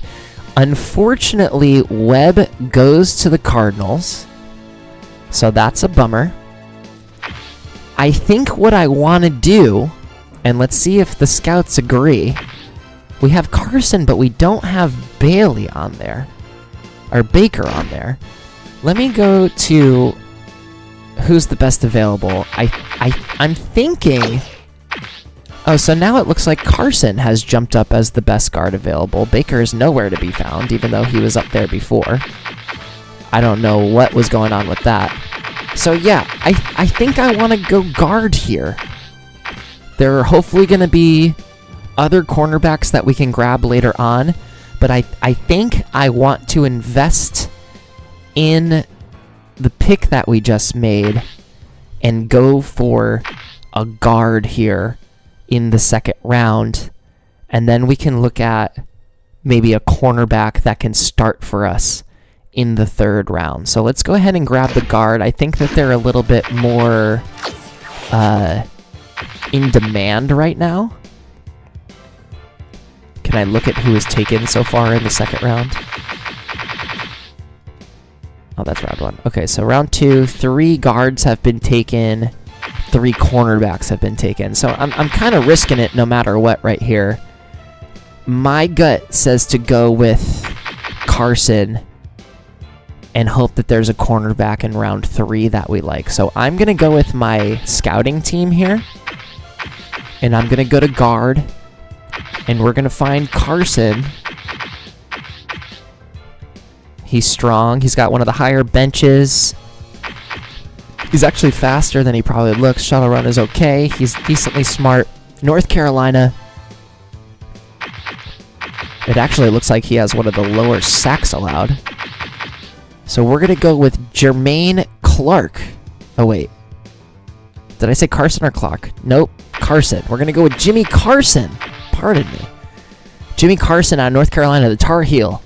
We're going to invest in our new guy. We're going to grab the guard in the second round. Welcome to the team, Jimmy Carson. We're now in the third round. I'm thinking cornerback here. I think all of our scouted guys have now been drafted. Glover is still available. We're going to hold on to that for right now. I think I want cornerback. It's not giving me any cornerbacks. It's giving me 2 wide receivers as options. Wide receiver is a curious option. We do have 2 picks in the third round, so I want to be strategic about this. Let's go to the rookie report. It does look like Ivan Glover is maybe the call here. A lot of the cornerbacks went away. We also signed a starting cornerback, so maybe we can save that to the next pick. So I think we're going to take Ivan Glover here. We might get another tight end steal in the draft.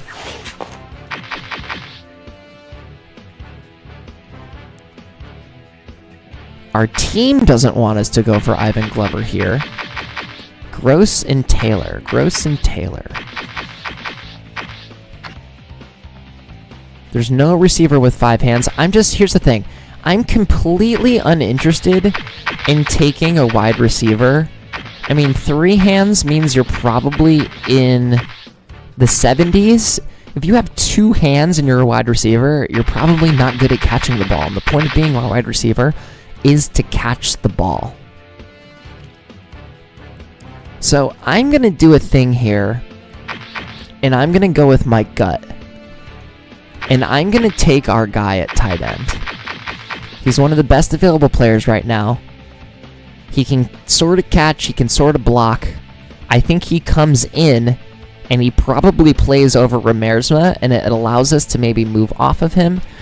He might be there farther down the line. Let me go back. Inside linebacker is also an interesting position that we could draft. Best available of a need. We could go with Dominic Patrick right here, actually. Or Arturo Guerrero out of North Carolina. Or Gordon Park. I think cornerback is going to be later on. I think I want to get someone who's going to come in and give us value right away at this spot.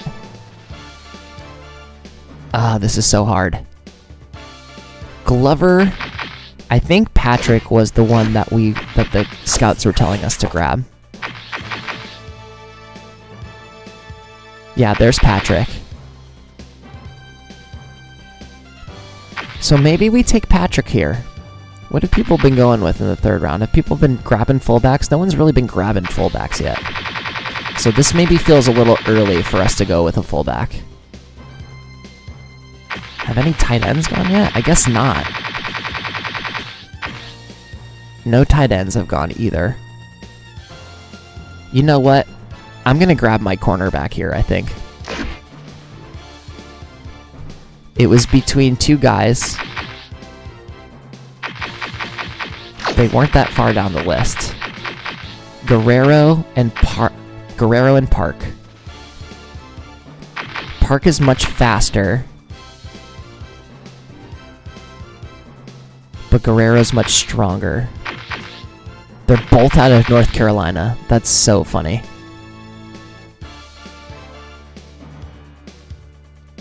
$23 picks, 23 picks, 6'1", 6'2".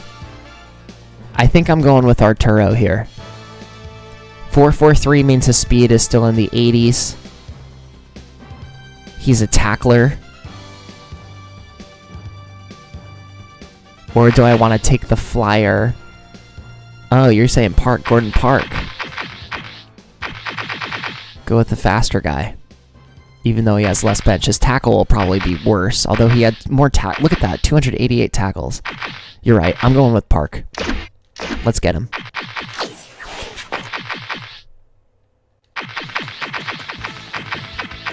So we'll go to cornerbacks. We'll go to Park. Gordon Park. Out of North Carolina. Welcome to the squad. You can't really jump that high, but that's okay. Oh no, we picked twice in the fourth. I was wrong about that. My bad. So we missed out on the tight ends. He is gone. Free safety is interesting here. Oh no, free safety is not what we needed. It was strong safety is what we needed. Let's see what kind of hands Newman has.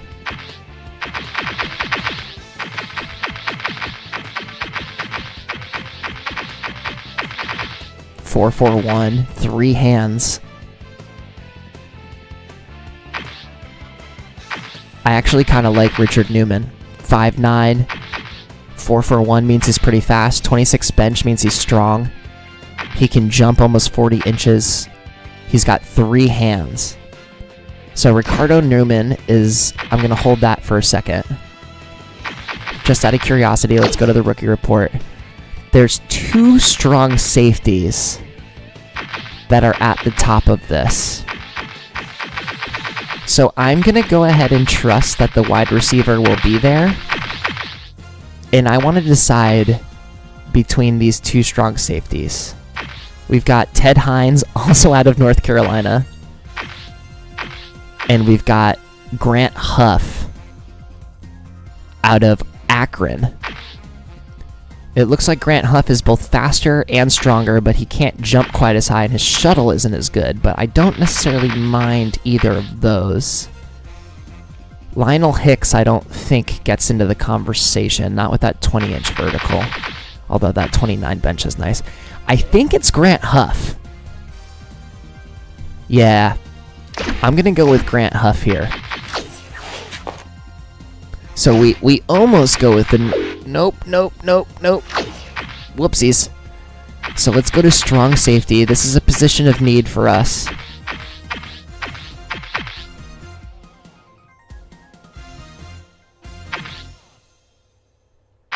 And we're going to go with Grant Huff. Welcome to the squad. Now we have another pick in the 4th round, just a few picks later. Let's go to our team needs. We definitely need... Oh no, did I pick the wrong position? Son of a bitch. I need a free safety. I don't need a strong safety. Oh, that's so embarrassing. Okay. Whatever. We need to pick a free safety. That was really stupid of me. Okay.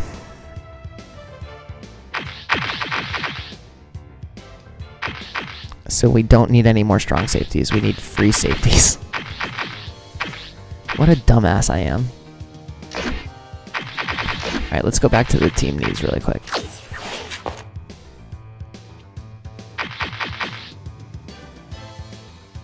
So I think this is where we take Newman.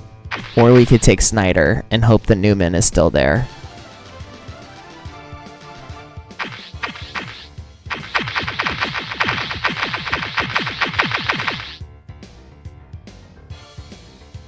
I think it's either Snyder or Newman, since we kind of need the free safety.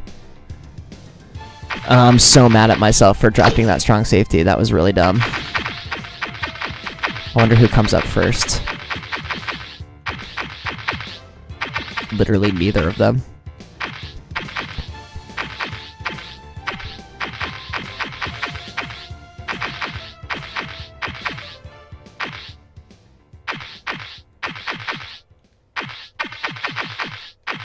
Wow. So whoever we pick here is probably going to be not great. I didn't even see a free safety come up on that list, so... There aren't many left. Austin Snyder. 4.8? Do I want to draft a free safety that has a 4.8 40?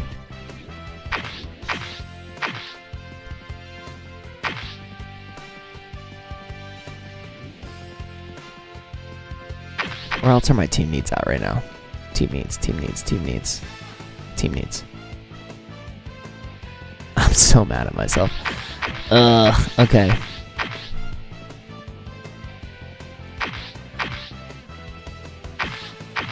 I could draft another defensive tackle.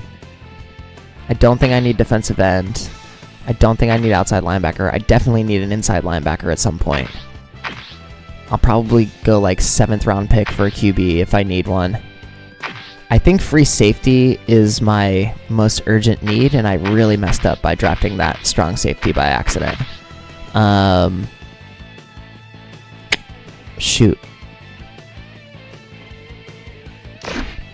So I'm going to go out to the big board, considering those positions that we just said. What are we going to come across first? I think we're going to come across an inside linebacker first, and that's who we're going to draft. Although I could do Felix Craig here. Little defensive tackle. 6'4", 298. He's not the biggest, but that might not be the worst. Becker, 22 sacks, 6'6", 324 out of South Carolina. This might be our guy.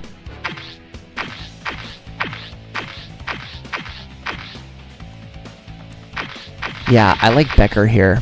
Let's go grab him.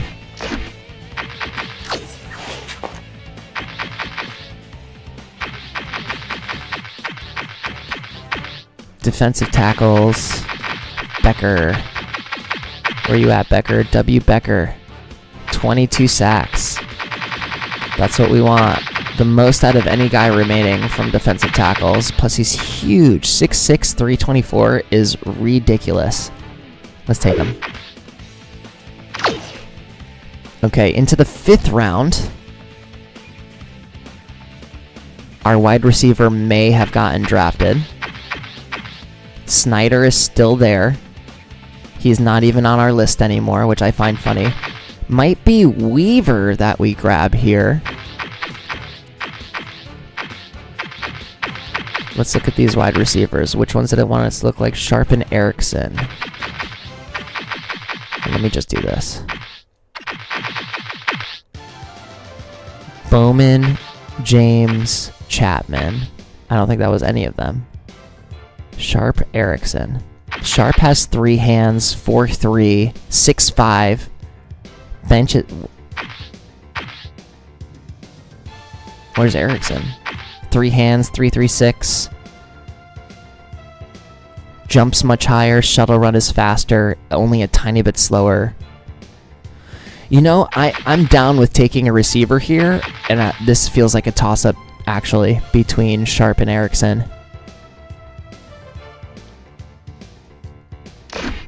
Let me just see who's going to come in at a higher rating between Sharp and Erickson. And then we can grab a free safety with our last pick. I might as well just go over to wide receiver. So Erickson is technically more talented than Sharp off rip. We do need a backup inside linebacker for sure.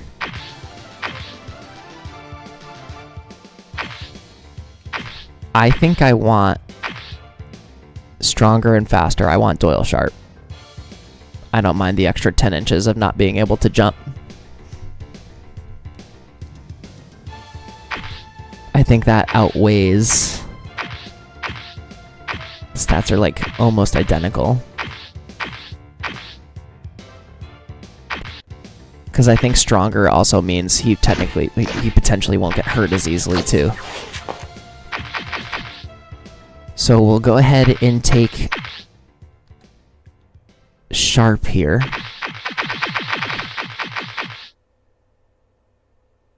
Yep, this is our guy, Doyle Sharp.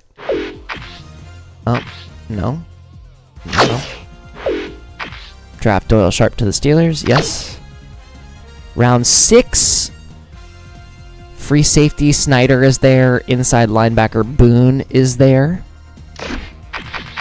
Let's check best available on... Oh, mother effer. I don't think this loses anything, but sorry for the delay by accidentally jumping into the crib.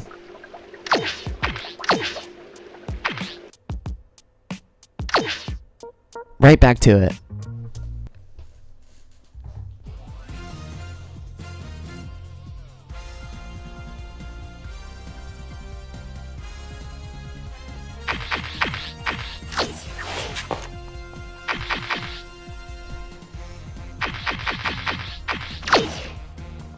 Okay, best available. Who comes up first, the free safety or the inside linebacker? Nobody, apparently.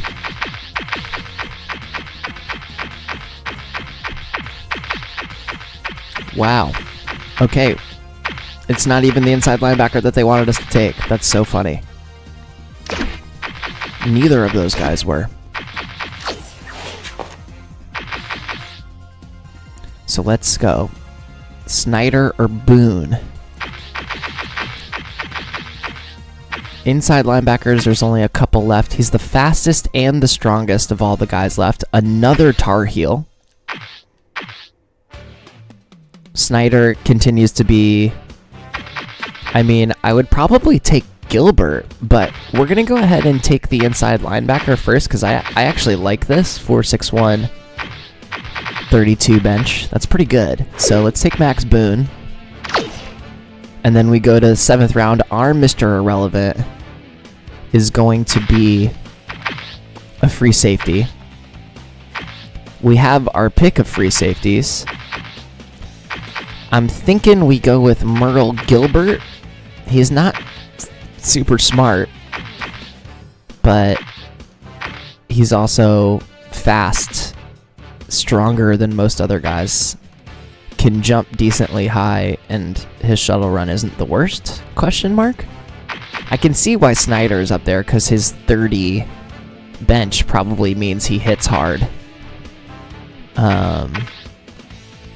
Roosevelt Green is also an option.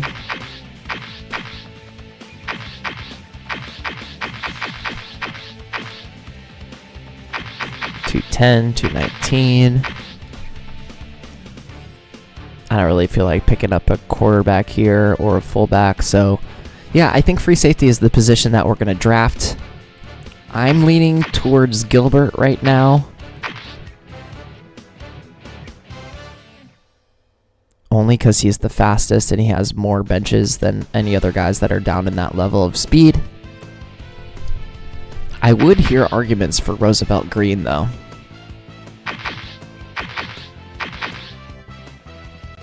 Although that shuttle isn't great, and you kind of need good shuttle.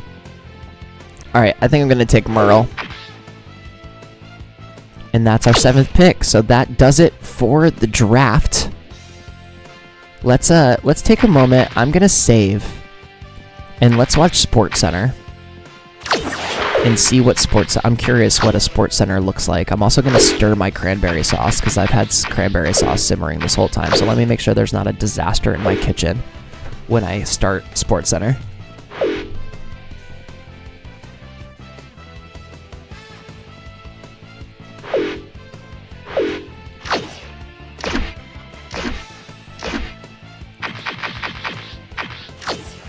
I wonder how this will go. Let's do it.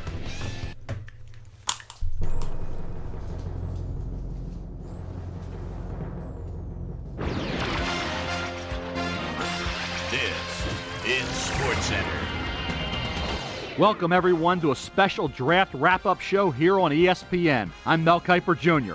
With the draft complete, it's time to take a look at all the shoe-ins and the surprises. Let's get it started. McDaniel was taken, no surprise, with the first overall selection in the draft. The Cardinals decided early on that this was their man, and they were obviously elated to bring him into the fold. He's going to be a special player, no doubt about it. Ingram went with the number 2 pick, and I'll tell you what, this kid takes a lot of talent with him as he heads off to the Dolphins.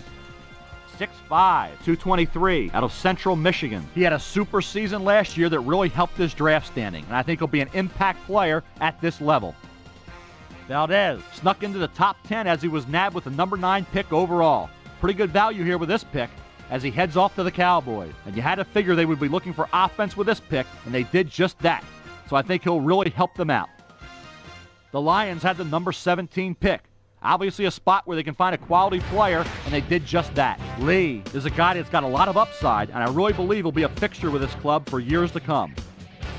Bridges was someone I thought might have gone a few picks earlier than he did, as he winds up going in the number 27 slot and heads off to the Packers. And late in the first round, you start looking for best available player. And I think anytime you get a guy that can help you up front, you've done all right for yourself. So let's do a quick recap as we focus on one team in particular that I thought had an interesting draft weekend. The Steelers decided that they wanted to bolster their running game, which was already very good last year, so they went out and got some guys that should make the rushing attack even stronger than it was. Running game in the So that'll league. do it for this year. Another draft is in the books, and now the analyzing and second guessing will begin in earnest as we get ready for the start of training camp in July. Till then, I'm Mel Kiper Jr. Thanks for joining us. Okay. Let's sign our guys. We'll jump into the preseason. Very, very exciting. So Jimmy Carson comes in at a 76 overall, but he's not the first guy we're going to sign. We're going to sign Lee Marsh first, who comes to us at a 68. I'm not going to panic about that. I think he's got some good tools. He's already a faster back than Jerome Bettis. His break tackle will improve. He's technically a better ball receiver than both of them already. His durability is low, but hopefully that will change. And we'll go from there. So we're going to sign him. We're going to give him an ascending deal. I always give ascending deals to the rookies. I am going to give him the 20% bonus. Usually I don't do that for guys that are at his level of ability, but $8 million over 6 years for our running back of the future feels like a really good deal. Let's see if he takes it. Of course he declines it. Let's go to 8.2. How about that?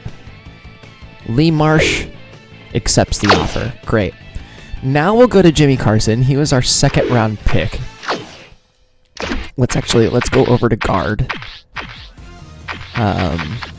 Where, I mean, depending on how his run block numbers improve, Jimmy Carson could be starting over Simmons this year, which I'm actually super happy about. But Simmons also has the kind of contract where we can't really move on from it this year, so if he does not become better than Simmons, I'll just know that he's coming there next year, and we can go accordingly. So he's a 76 overall, so I'm going to give him a 10% bonus.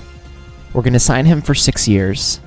We're going to once again give him an ascending deal, as you do. We'll go with 5.5. I doubt he's going to take this. Oh, he does. Okay. Jimmy Carson, welcome to the squad. Our third round pick was Gordon Park. So let's tab over to our cornerbacks. We can see where he slides out here. So Gordon Park comes to us at a 68 overall, and that's okay. He's actually better at coverage than both Fair and Colcluck, so there's a chance.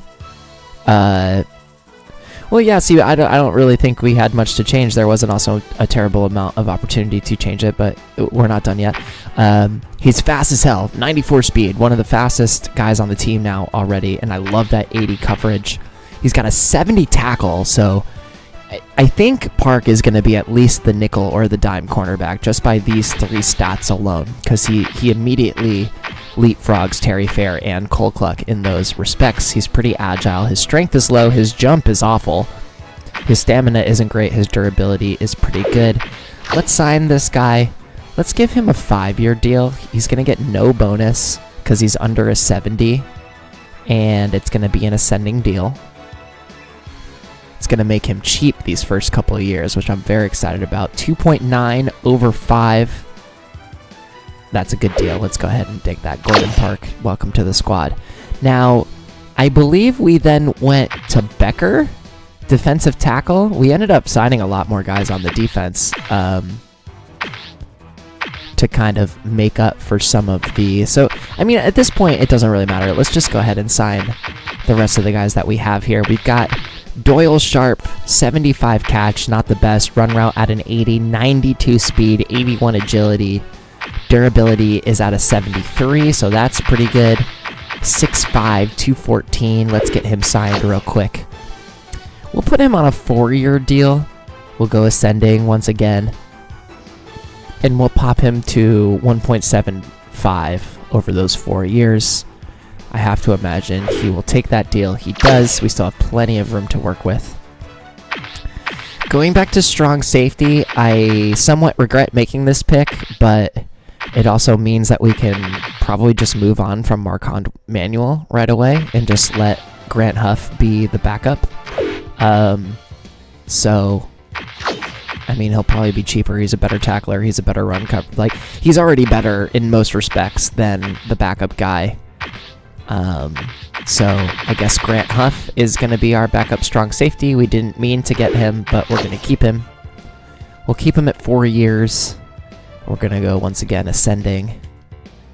Bring him up to like 275. He'll definitely take that. Grant Huff, welcome to the Steelers. Let's go to defensive tackle now. So Becker is going to back up Donnell Washington and Casey Hampton. Casey is pretty much fighting for his roster spot next year at this point, especially if these guys pop off. This is great. Becker is a pass rush specialist, so we can always know when he's in there, he's going to put a little bit of extra pressure on the quarterback. He's not very fast, which is unfortunate, but maybe he slips tackles really easily. Wayne Becker, will sign him on for 4 years. We'll give him no bonus. And let's see if we can get him for like a clean 2. I wonder if he would take it. Oh, this is descending. So he's probably not going to take that. Let's go up to 2-2. 2-2 over 4, ascending. Wayne Becker, welcome to the Steelers. Now, Max Boone, this might be a little bit of a hole for us in terms of our inside linebackers when it's not James Ferrier or Kendrell Bell out there. He's at a 59 overall. His tackle number is not that good.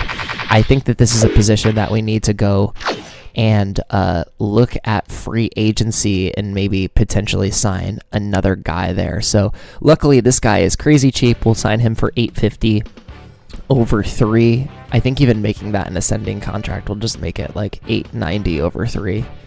Yeah, $890 over 3 feels good. Max Boone, welcome to the squad. And then Merle Gilbert, this is the guy that we wanted to sign earlier maybe, but Merle Gilbert's going to come in. He's not very good. He's not very good at all. I kind of don't want to sign this guy. Is there a free agent that's out here that's better? Not really. So was he the best that I could get? 52. 58. But these guys aren't even rookies. This is the only undrafted rookie. These guys are... Alright, let's just sign the rookie and see if he does anything in the season. This is going to give us our 54th roster spot. So we're back to having a full roster, which is cool. We still have $6 million to work with. We've signed all of our guys. Let's go into our depth chart one more time. That's not my depth chart. Depth chart. Check out the offense. TJ is going to come in over Hujmanzada is going to come in over Sharp.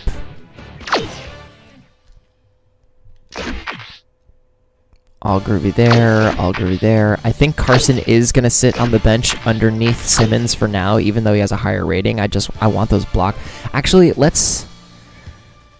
what do I do for the... Let's keep it like this. Let's keep it like this. Let's see how he improves in the offseason, because this will be like the first big indication of where the movers are.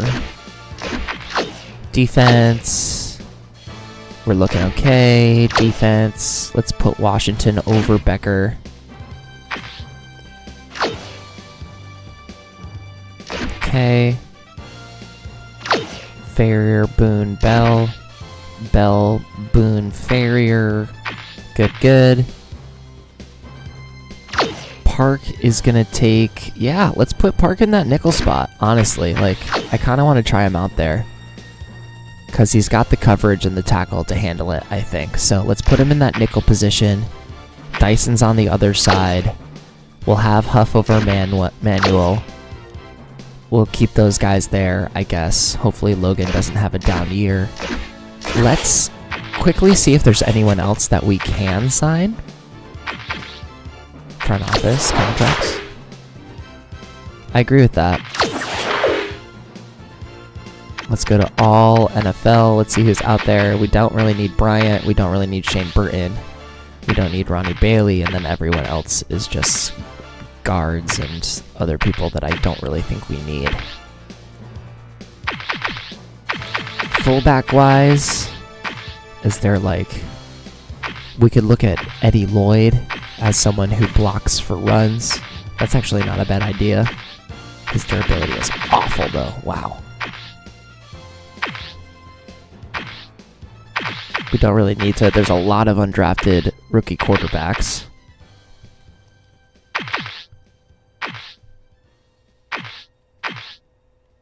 Who's the fastest? Oh, Seneca Wallace is still out here. Guillermo White, 76 accuracy, 76 power. That's actually kind of interesting. He can move around a little bit, and he's got good leadership. What's his durability? 50? That's why. Okay. I don't think any of these guys are going anywhere fast. So I think we can just go into the regular season. I don't think there's anyone here for us to sign. Not right now, at least.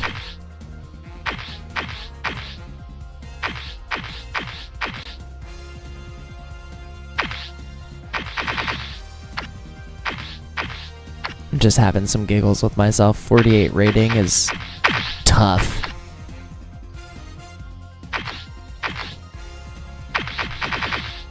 Yeah, a lot of these guys just aren't baked.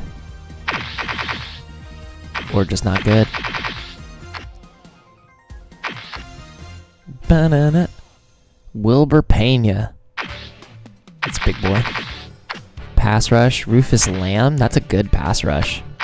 Wow, we're letting an 89 pass rush just hang out.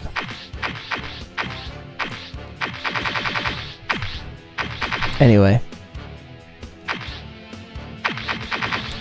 Yeah, I don't think there's anyone at inside linebacker that I'm, unless I wanted to grab like Dallas Pena here, but his coverage is bad, his speed isn't great, and I think there's probably guys we can find. Plus we have a dearth of outside linebackers, so our roster is full. I don't even think there's anyone necessarily that we're trying to put on the trading block.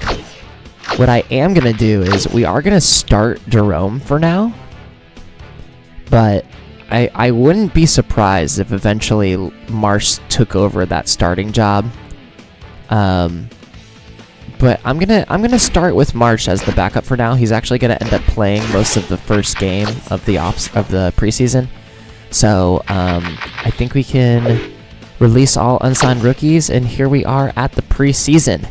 We got the Jags, followed by the Denver Broncos. We get to play Plex before we have a bye week, followed by visiting the Falcons and playing the Minnesota Football Vikings. So, check out our email.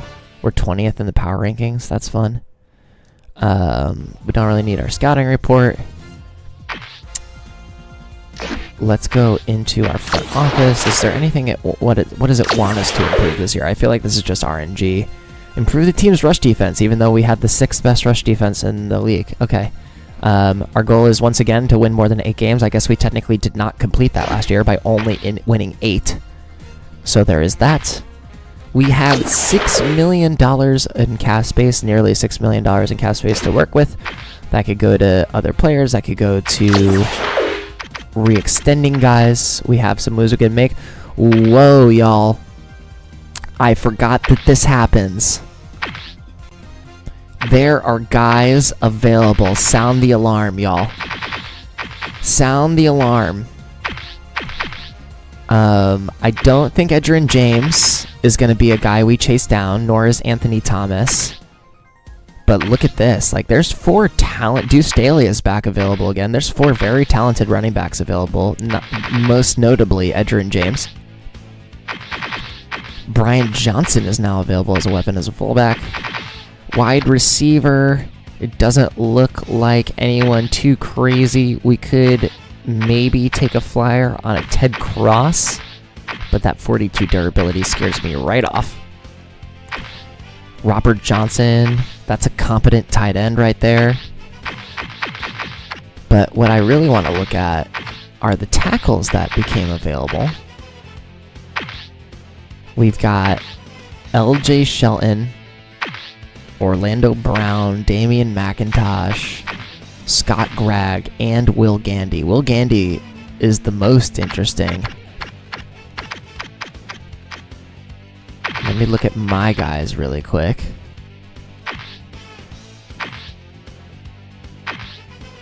Like, why would I not cut Fordham, save $1 million, and grab Gandy to just immediately improve the line? Why would I not do that? Starks is going to hopefully improve next year to improve past this. Marvel Smith would become the right side guard, and he wouldn't have to worry about protecting the left side.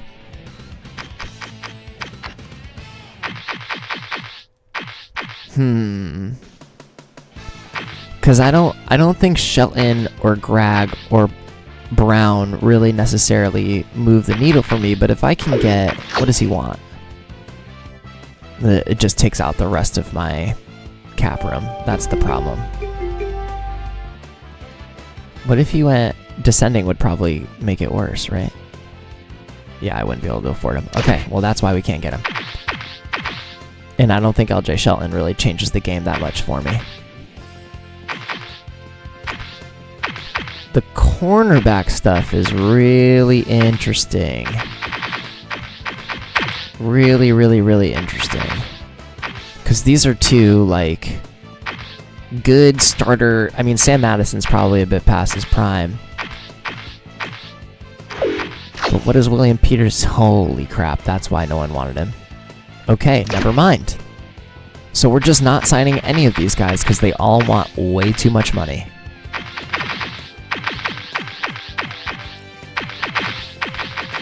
And I don't think Chris Villarreal does it for me. So yeah, I think it'll be cool to see where these free agents go. We'll have to keep an eye on that. James, Madison, Gandy, Thomas, Buckhalter. I don't think there's anyone here that I feel like pursuing otherwise. If anything, like, it would have to be signing depth. Like, if we could grab let's maybe grab Lester Towns as a more competent inside linebacker. His speed is god-awful, but at least everything else is... Let's actually just do that right now. 6 years, I want you for like 3 at the most, my dude. I'm okay with a front load. That feels good to me. Yeah, that feels way better to me. I think you'll come on for that. So Lester Towns, welcome. I know he's slow, but he will hopefully almost never be playing. And that gives us some insurance over young Boone there, and he can still probably get some playing time on special teams and such. So I think that's all we're gonna do for now. Look at my team needs. I could technically sign another quarterback, but I don't really need to. I'm good on halfback. I'm technically good on fullback. I could sign another one if I wanted to. I mean, I could look at wide receiver. Good. I can probably cut Taylor at this point.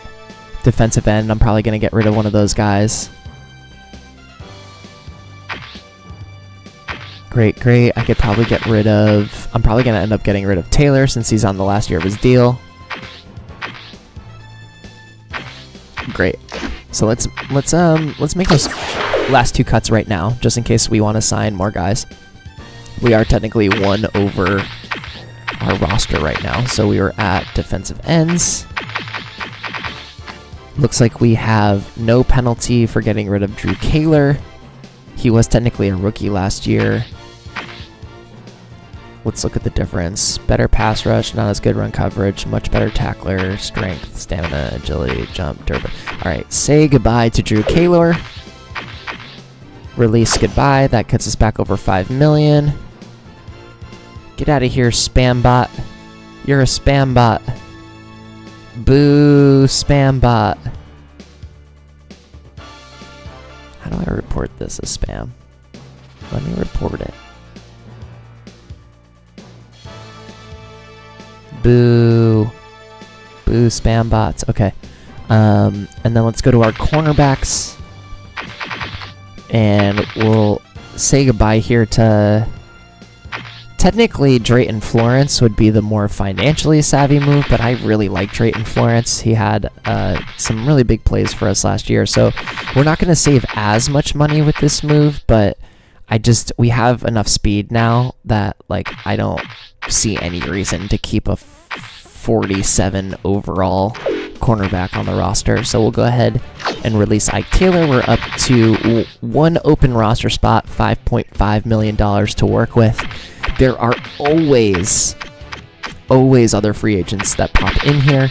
So I'll take a quick mental picture of this. I think James and Gandy and Madison are going to be the 3 big ones, but Anthony Thomas could potentially be a big pickup for somebody as well. So, edge. Sam Madison. Will Gandy. And then, let me also, I think Anthony Thomas is worth tracking where he goes as well. Maybe Buckhalter too.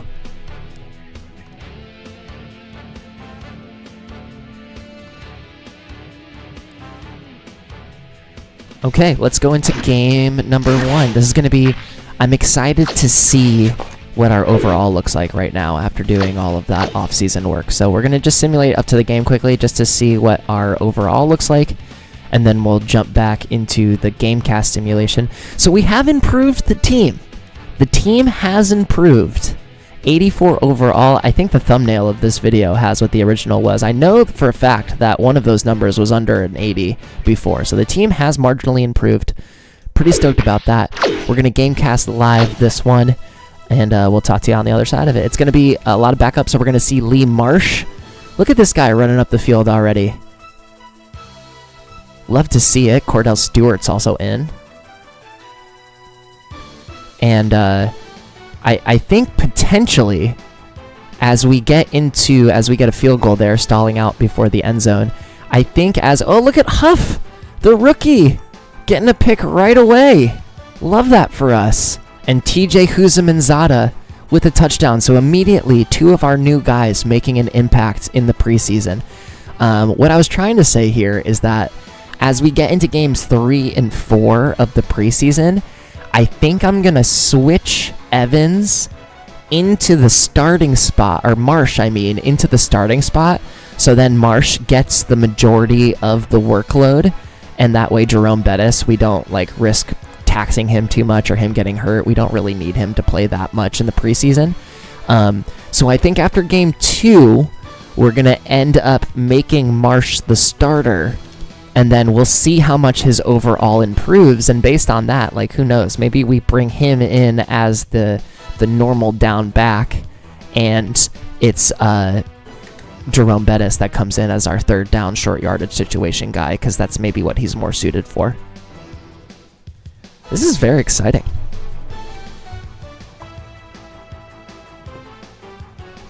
I wonder if we got the highlight on our draft because we actually did a good job.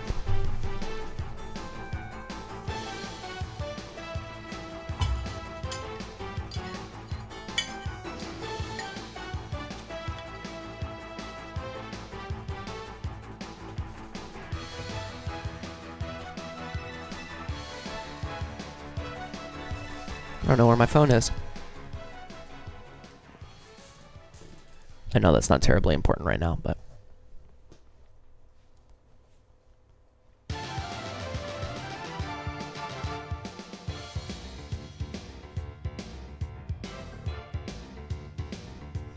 Also, y'all, just letting you know right now, as we give up a huge touchdown to the Jacksonville Jaguars, it's great that we've gotten super in-depth. We've been streaming now for about 2 hours and 15 minutes. I will not be able to do game number 1 today because I need to make some spätzle before I go over to my friend's house for Thanksgiving dinner. But I am off from work tomorrow, so there's a very strong chance that we are back tomorrow. And if we're back tomorrow, I'm going to try and stream 2 games because I'm very excited to get going with this new look Steelers squad. So, squad's up for sure. Looks like we haven't done much offense in the second half, but we've been holding on to this lead. Oh. We must have blocked a punt or something. And we get the 2-point, so we just kind of slam the door shut. And we get an intercepted Cole Cluck. I love it.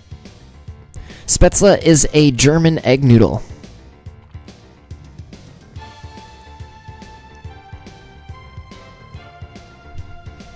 It is a German egg noodle.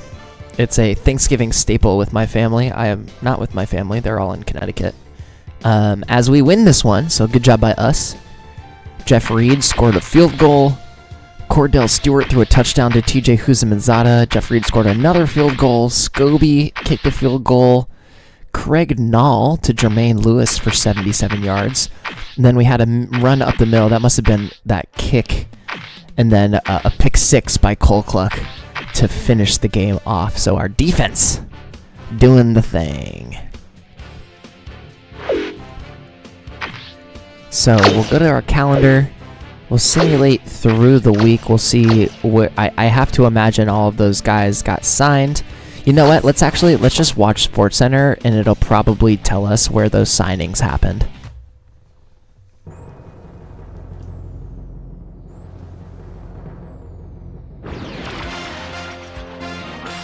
This is SportsCenter. I'm Chris Berman. Well, let's get straight to the action. In our first game this week, we had the Browns bash their way to a 23-point victory. We had an interesting free agency pickup of note here. Trey's got the lowdown for us. Trey? All right, Chris. Let's switch gears and talk about players that'll have new homes in the National Football League, as free agency continues to play such a huge role in determining a team's makeup. Edgerrin James will be moving on from his current address, and he gets a pretty good deal to do it. 3 years, $10.8 million. Added on to that, a $3.2 million signing bonus.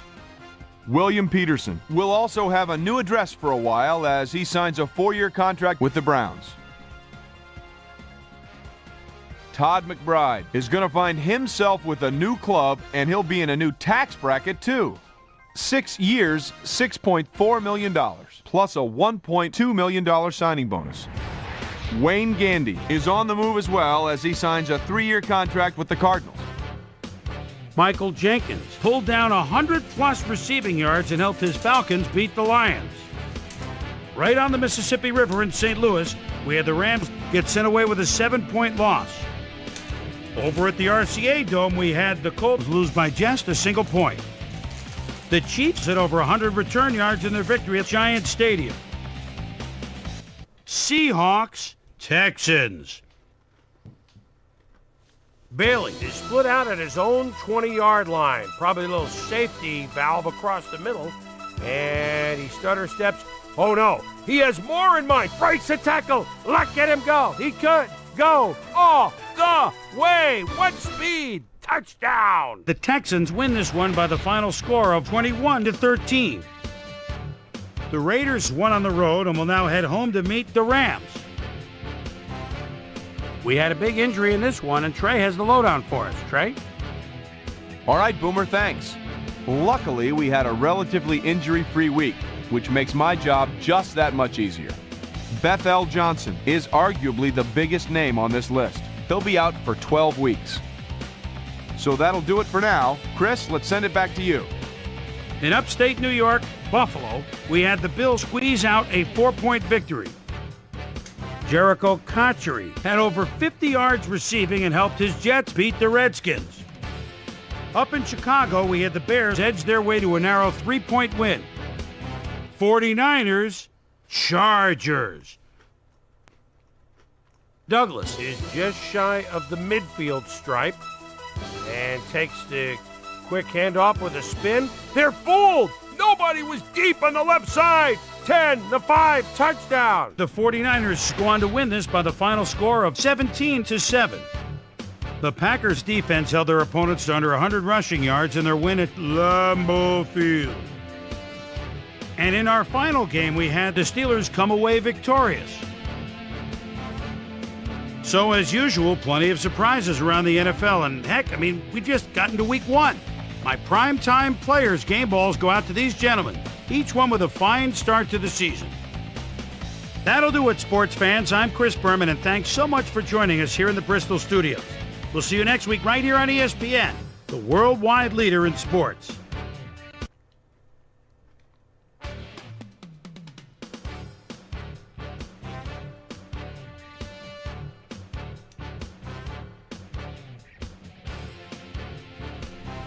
Okay, let's check out where those guys went.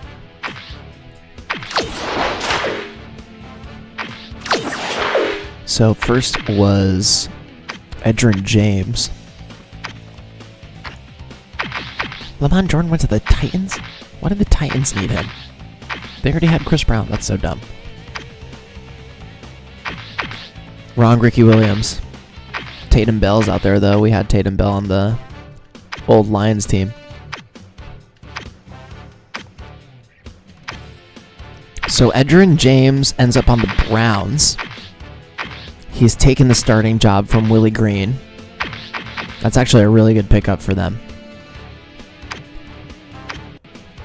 Anthony Thomas ends up on the Cardinals. He's going to start for them, even though they had the number 1 draft pick as whatever. I think that was it for... Ooh, Dominic Rhodes is hurt. That sucks.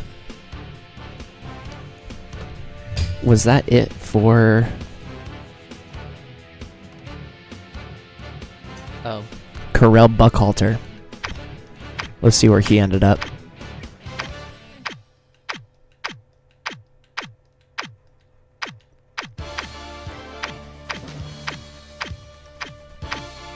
Where are you at, Carell? I swear to God he wasn't on here. Did I just skip past him and not notice? Oh, there he is. So he's backing up LT now. That makes sense. That makes sense for him. Okay, cool. So let's go to cornerbacks. Let's see where Sam Madison ended up.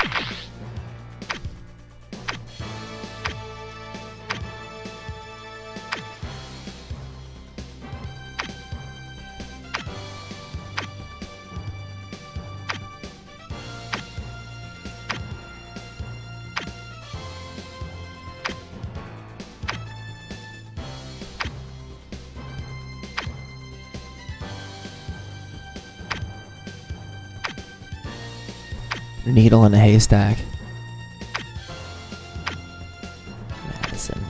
Madison.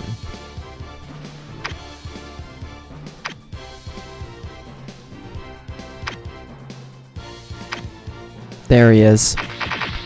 So he comes in and takes over as the number 1 corner for the Bengals. And again, that's a signing that looks like it makes sense. He immediately comes in and he becomes the best cornerback on the team. I don't think I care as much about where Will Gandy went. I don't think that there's anyone else in free agency that makes me like jump. The only other thing I'll check is the trade block, see if anyone's interested in making any trades for anyone interesting. I'll do this every week as we get into the season until the trade deadline is over. Usually it's just teams putting up punters. Sometimes teams will put up linemen or other pieces, though. Stone, I don't think moves the needle for us, so not someone we're going to be interested. How about Thomas? He's probably old as well, right? He's not that old. He's got 5 years on his deals left. He's in the mid-80s for both of his stats. Hold on now. Too bad I couldn't just well, we drafted Carson for a reason, so let's get out of that. Let's jump into our next game. We'll go to Gamecast Live. We don't need to look at our overall. We already did that. Although I am going to look at, quickly, let me just look at injuries. I didn't do that. I did see a flash of injury, but it wasn't ours, so that's great. Perfect. Love that.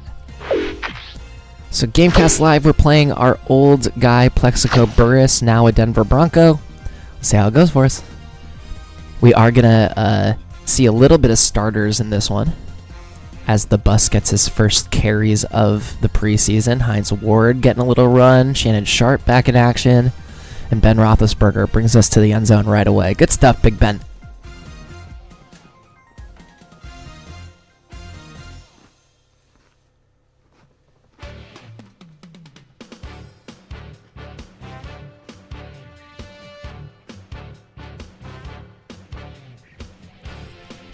All right, so we hold them to just 3. But, I mean, Plex and Ashley Lilly is going to be tough.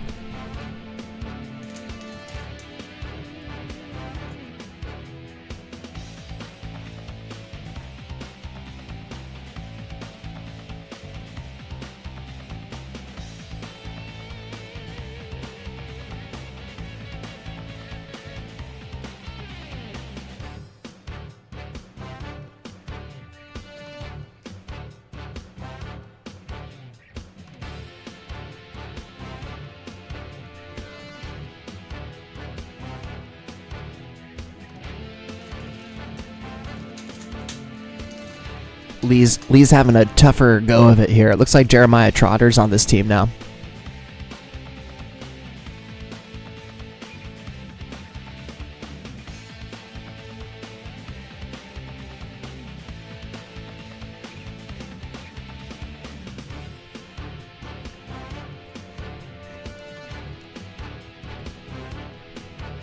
they finally break through for a touchdown on our defense. And our offense is not doing a thing right now.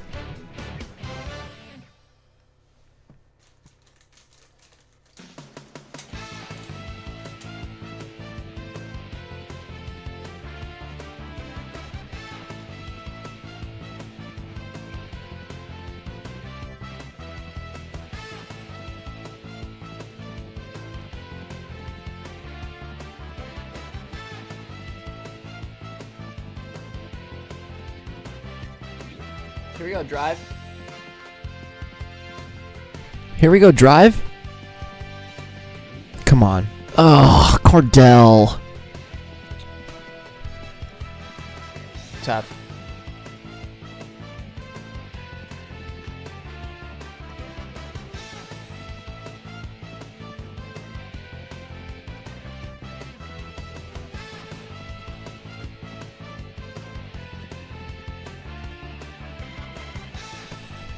Cordell's a problem, I think.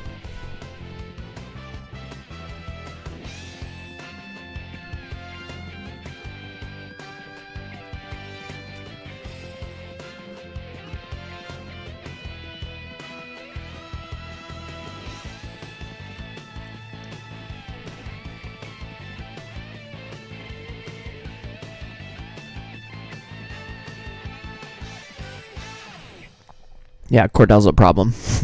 He's not good. But we already knew that. Alright, Ben Roethlisberger marched right down the field. We held them to a field goal. And then it was backups from the second quarter on. Danny Cannell threw a couple of touchdowns. And then we never scored again. After quarter 2. Too bad. Alright, so we're 1-1 into the bye week. We'll simulate through this week. We'll hit another Sports Center. Let's do it.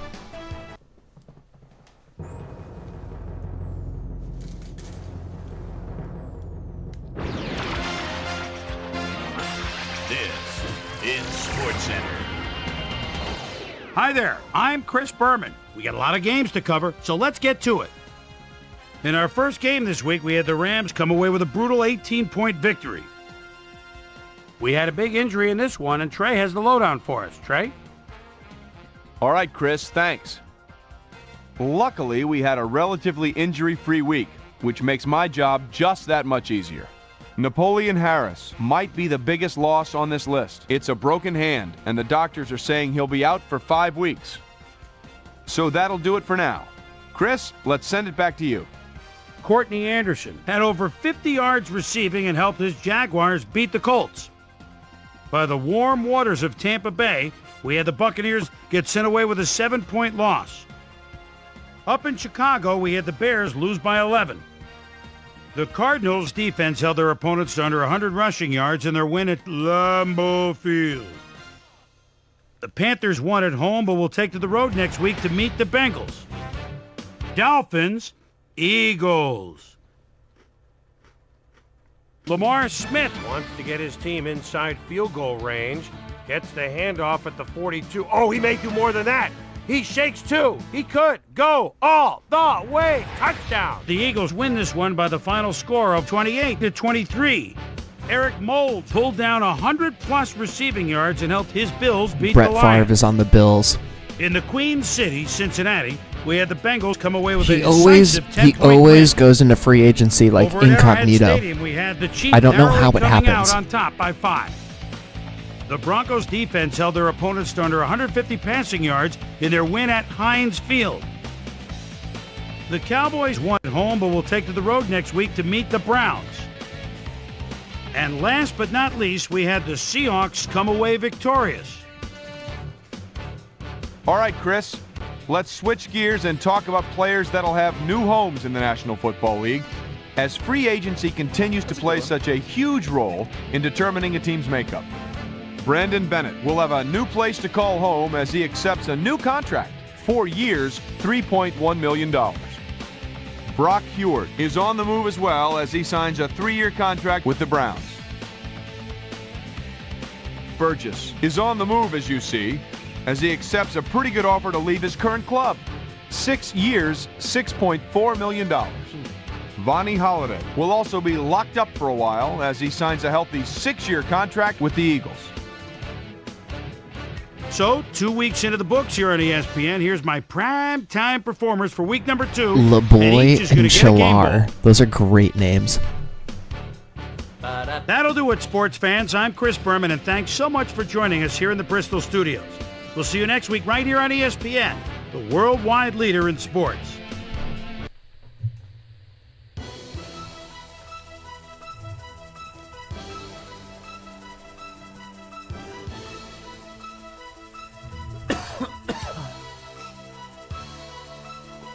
Okay.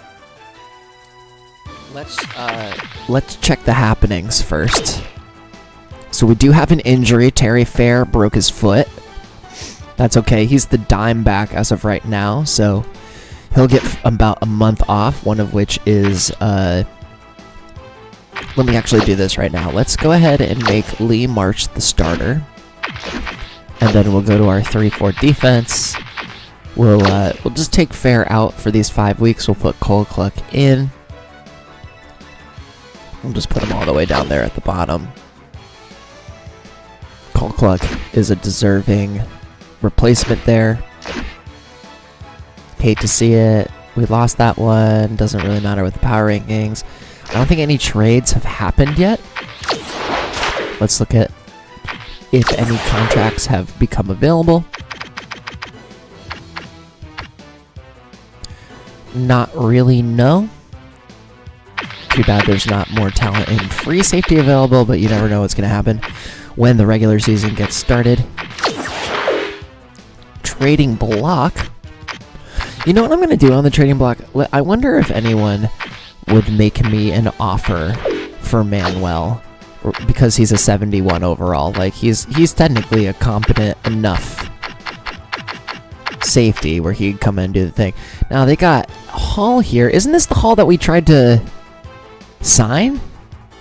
That's annoying. They signed him in free agency and they want to get rid of him already? I wonder what's wrong with him. It's actually a good contract. Anyway, won't worry about that right now. Interesting move by the Chiefs. Elam's available. Alright, we'll do that for now.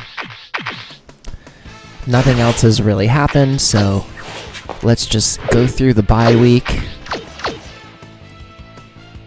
This gives our guys a week to recover. And we'll go ahead and watch SportsCenter again for week number 3.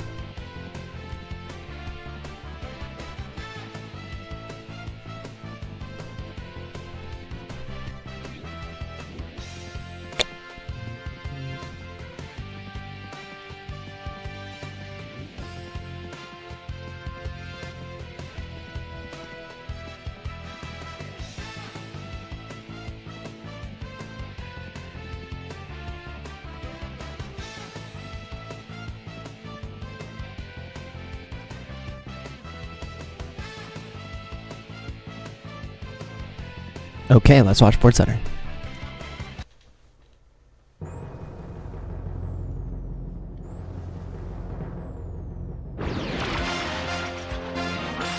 This is SportsCenter. Hey, I'm Chris Berman. Got a lot of games to cover. Let's get at it. In our first game this week, we had the Patriots edge their way to a narrow 3-point win. Delvin Joyce had over 50 yards receiving and helped his Giants beat the Saints. Down in the deep south of Atlanta, we had the Falcons lose by 11. Down in Tempe, Arizona, we had the Cardinals edge their way to a narrow 3-point win. We had an interesting free agency pickup of note here. Trey's got the lowdown for us. Trey? All right, Chris.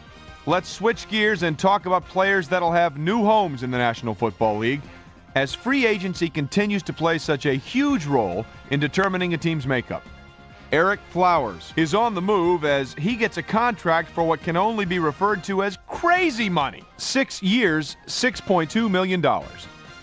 Edward Jasper will also have a new address for a while as he signs a 4-year contract with the Chargers. Ettrick Pruitt will have a new place to call home as he accepts a new contract. 6 years, $3.9 million, plus a $1.1 million signing bonus. Holloway will also have a new address for a while as he signs a 4-year contract with the Falcons. The Buccaneers defense had a ton of sacks in their victory at Ralph Wilson Stadium. Colts, Eagles. Jeff Blake is always tough to cover inside the red zone. The ball at the 18-yard line, and there's a little room at the 2, touchdown. The Colts go on to win this by the final score of 34-28. The Texans won at home and will have time to savor the victory as next week is their bye. Jason McCadley pulled down 100-plus receiving yards and helped his Seahawks beat the Jets. We had a big injury in this one, and Trey has the lowdown for us. Trey? All right, Boomer, thanks. Luckily, we had a relatively injury-free week, which makes my job just that much easier. Austin King sticks out on this list as one of the more costly injuries. It's reported that he's fractured his leg and that he'll be out for the rest of the regular season. So that'll do it for now. Boomer, back to you. Over in Cleveland, home of the Rock and Roll Hall of Fame, we had the Browns squeeze out a 4-point victory. Over at 3Com Park, we had the 49ers come away with a 7-point win. Broncos, Bears. Quentin Griffin is in the backfield. The ball is at the 40-yard line, and the lead man throws a block, shakes off one tackle, bounces outside. It's a foot race. The 10, the 5, touchdown. The Broncos win this one by the final score of 27-20. The Rams got 300-plus yards from their offense in their victory at the Edward Jones Dome. And in our final game, we had the Bengals come away victorious. So another week in the books here on ESPN, but what do you say we hand out a few game balls before we go? Here's my primetime players. That'll do it, sports fans. I'm Chris Berman, and thanks so much for joining us here in the Bristol studios. We'll see you next week right here on ESPN, the worldwide leader in sports. Okay, another week for us to play. We'll check on all of our usual suspects. We get to play the Falcons this week. That's fun. Bear's still out for a month. That's okay. He's only going to miss like 2 games of the regular season, so that's cool. No trades yet. I don't even know if anyone's interested in those trades. No one's interested in Manuel. Wow. The Raiders and the Lions going after Hall. That's interesting. The Lions are trying to trade a tackle. The Raiders are trying to trade a cornerback. No one going any other way yet. And no new friends. So let's keep it moving. We don't need to do anything else. Let's just get right into our game against the Falcons. We'll go by Gamecast. We're starting Marsh, which means he'll get the majority of the carries to start today, I think. I think they play the starters for at least the first half. So let's see how he does against a starters defense. Let's begin this one.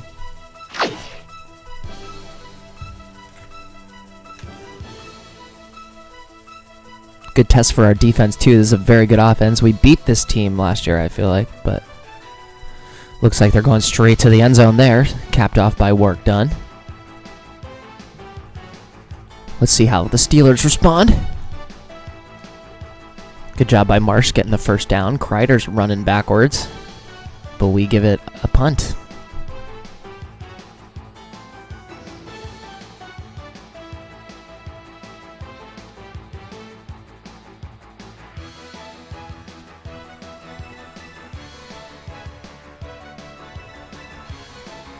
Now, I don't know why Lee Marsh didn't get either of those first runs. That was weird.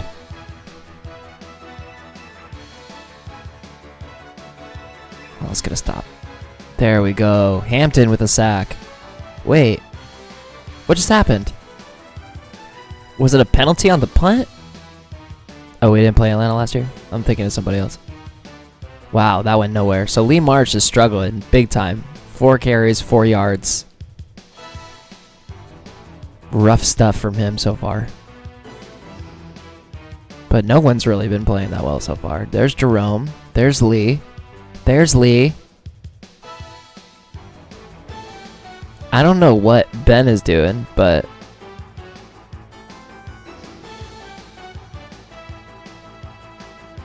Good stop.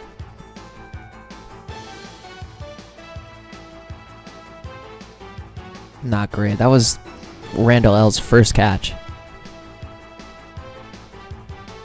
Alright, we get the ball back. We get sacked twice. And then the ball gets deflected. So terrible set from our offense. Looks like starters are still in. Our defense somehow holds them there. Dude, Roethlisberger's playing awful. Maybe the weather's bad? Because Vic isn't playing that well either. There's Marsh coming back, getting a couple runs together. There we go. Yes, finally. Club Shay Shay, 44 yards to the house. That was the first touchdown since, like, the first drive, I feel like. We forced another set of 3 incompletions. We do have Jerome Bettis as the starter right now, technically. I mean, he's the backup, but Lee Marsh looks like he's still getting carries. Ben goes backwards. Ben throws a bunch of incompletions. Man, bad game for him. Get a stop. Darn. Nope. Penalty. First down. This is going. Oh, nope. Yeah, this is going. This is the one. Easy. Too easy. All right, 2-minute warning. 2-minute drill for Big Ben. I guess we were getting starters this whole time. A couple of... Oh, no. Now it's Stewart? Did we just not want to win this game? Wow. Okay, whatever. I guess we just didn't want to win this game. We'll check out the scoring. Work done. Capped off a long drive. Ben Roethlisberger found Shannon Sharp for 44 yards. But TJ Duckett brought it all the way back. 15 plays, 89 yards. And we lose our second game of the preseason. 2 more Sports Centers to go. Week number 4. Let's check it out. I gotta stir my cranberry sauce. This is Sports Center. I'm Chris Berman. Let's get straight to the action. In our first game this week, we had the Vikings run away with a gigantic 22-point win. Kevin Johnson had over 50 yards receiving and helped his Ravens beat the Redskins. Up in the Windy City of Chicago, we had the Bears race away with a 25-point win. Up at Giant Stadium, we had the Jets convincingly win by 15. The Patriots defense held their opponents to under 100 rushing yards in their win at Gillette Stadium. The Falcons won at home but will take to the road next week to meet the Titans. The Reverend Isaac Bruce had over 50 yards receiving and helped his Rams beat the Broncos. Over in Cleveland, home of the Rock and Roll Hall of Fame, we had the Browns come away with a 2-point nail-biting win. We had an interesting free agency pickup of note here. Trey's got the lowdown for us. Trey? All right, Chris. Let's switch gears and talk about players that'll have Okay, new homes Dwan in the National Edwards Football went League for as free agency less than continues he to play was such asking a huge for role me, in so determining a team's makeup. pointing that out. Dwan Edwards will be moving on from his current address, and he gets a pretty good deal to do it. 3 years, $2.9 million.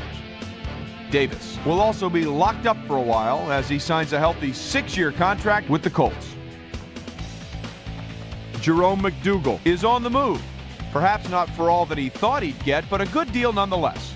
6 years, $7.9 million, plus a $1.5 million signing bonus. Gardner is on the move as well as he signs a 3-year contract with the Seahawks. James Gardner to Seattle is not small. Over now to news of a trade that Okay, might have Carlos some Hall ramifications. to the Raiders Carlos for Phillip Hall leaves Buchanan. the Chiefs and is on his way to the Raiders. That's an And interesting they trade. obviously see that as one of the areas I that think needs that's a improvement. trade that actually helps In both exchange, teams. They'll get someone to beef up their roster. Phillip Buchanan. It is just interesting one that of it's those also guys inside of you'll the love conference. To have on your team. He'll be an immediate factor for his new mates. We wanted Down Carlos in Hall. Texas Stadium, we had the Cowboys get nipped by 3 points. The Cardinals' defense got to the quarterback 4 times in their win at Tempe, Arizona. The Bengals lost on the road and will have to travel again next week to meet the Packers. Brad Johnson threw 3 strikes to the end zone and helped his Buccaneers beat the 49ers. We had a big injury in this one, and Trey has the lowdown for us. Trey? All right, Chris, thanks. Oh no. Luckily, we had a relatively injury-free Deshaun Foster week, which makes my job just and that Mike much easier. Allstott.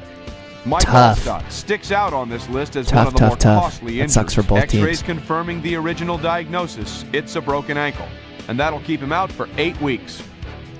So that'll do it for now. Boomer, back to you. And last but not least, we had the Seahawks come away victorious. So that'll just about do it. But before we go, Wow. I'm going to toss out a few game balls to my prime-time players. Each and every one of these men had a week to remember. Damn. That'll do it, sports fans. I'm Chris Berman, and thanks so much for joining us here in the Bristol studios. We'll see you next week right here on ESPN, the worldwide leader in sports. Okay, one more preseason week. We'll go through our normal rotations. We'll look at our team stats after the preseason is over. We'll make some contract decisions maybe. We have the Vikings, so we get to play Randy Moss after all that, so that looks fun. All right, so Carlos Hall to the Raiders for Phillip Buchanan. TJ Houshmandzadeh bruised his hip in the last game. He's going to be out. I think he'll be back for the next game, so he should be off of the injury report very soon. We did lose that game. Joey Porter had a big game. Doesn't really matter, all that stuff. Let's go to look at the contracts. Anyone who's out there in free agency still. I don't really think that there's anyone that we got to go out and get. I'm not really interested in any of those guys. Trading block. No one is interested in Manuel. The Vikings want to trade their punter. Billy Cundiff has gone up there. It's going to be all kickers and punters. It's like a very, very interesting quirk of the game. Looks like the Vikings want to trade for a guard, and they're going to trade Kenny Mixon to do it. So that's actually probably a good trade for them as well. Let's check out the trade that just happened.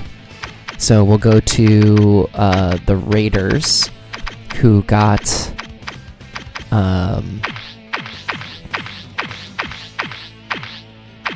who the hell did they just get? I know this answer. They traded one of their cornerbacks. Who did they get in exchange for that? Why am I blanking so hard on this?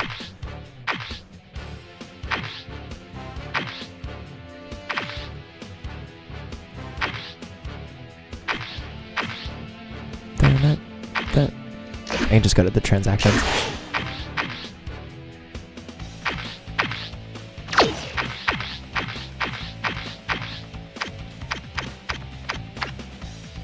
Carlos Hall. Jesus Christ. I guess I didn't want him that bad. So we'll go to defensive ends for the Raiders.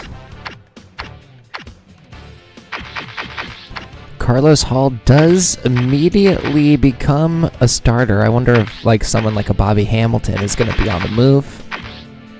But I think that's maybe a good get for them looking at their cornerback room. It does put a bit of pressure on Denard Walker and Ashamoah. But, I mean, you got Charles Woodson, so I guess you don't necessarily need Phillip Buchanan. And then if we go to the Chiefs, I think this like really boosts their... yeah, it gives them a solid number 2. Dexter McLean is number 1. Good for them. They got a lot of people in that room. Anyway. We can just go into our final game of the season versus the Minnesota Vikings. Let's hit that simulator. Last game, we get to look at our stats after we watch SportsCenter one more time. TJ Hughes-Montana goes down the field for a 54-yard tutty. We love to see it. Good job, TJ. I am also very excited to see where everybody's ratings go after the regular season begins, as Randy Moss answers right back almost immediately. So 2 quick scores out of the Steelers and the Vikings. I don't know if that's something that we're going to be able to sustain, as we barely get 3 plays in before going 3 and out. So that's not great. Okay, we forced them to punt. Good job by us. Good run by Lee, but we can't complete 2 3 and outs in a row. That's frustrating. Randy Moss has 71 yards in the first quarter. We're giving up penalties. Randy Moss has 80 yards in the first quarter. Randy Moss has 90 yards 10 seconds into the second quarter. So Randy Moss is single-handedly beating us right now. There we go, Randall L. with a 74-yard touchdown. So our deep game is working out, or who even knows if it's our deep game, but we're beating their secondary for big plays. Randy Moss continues to make catches, 115 yards and counting in the second quarter. No wonder other guys are getting what they want, and then it's Mo Williams running it in for 6.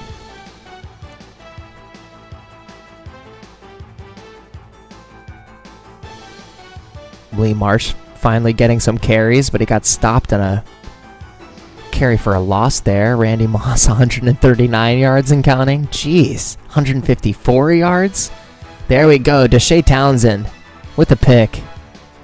And then Hines Ward with a deep... Wow, 3 deep touchdowns for Ben Roethlisberger in the first half. So he has matched the intensity that Randy Moss has been bringing in this first half. As we go to halftime, Lee Marsh only 5 for 14. Not great. I have to imagine we're going to see starters the whole time here. We get a punt to start the half off. Lee Marsh with a good run, not going anywhere on second down, and then we can't make it, but a penalty gets us the first down. That's fantastic. Come on, Ben. So Ben goes miss, completion, miss, completion. We go for a field goal.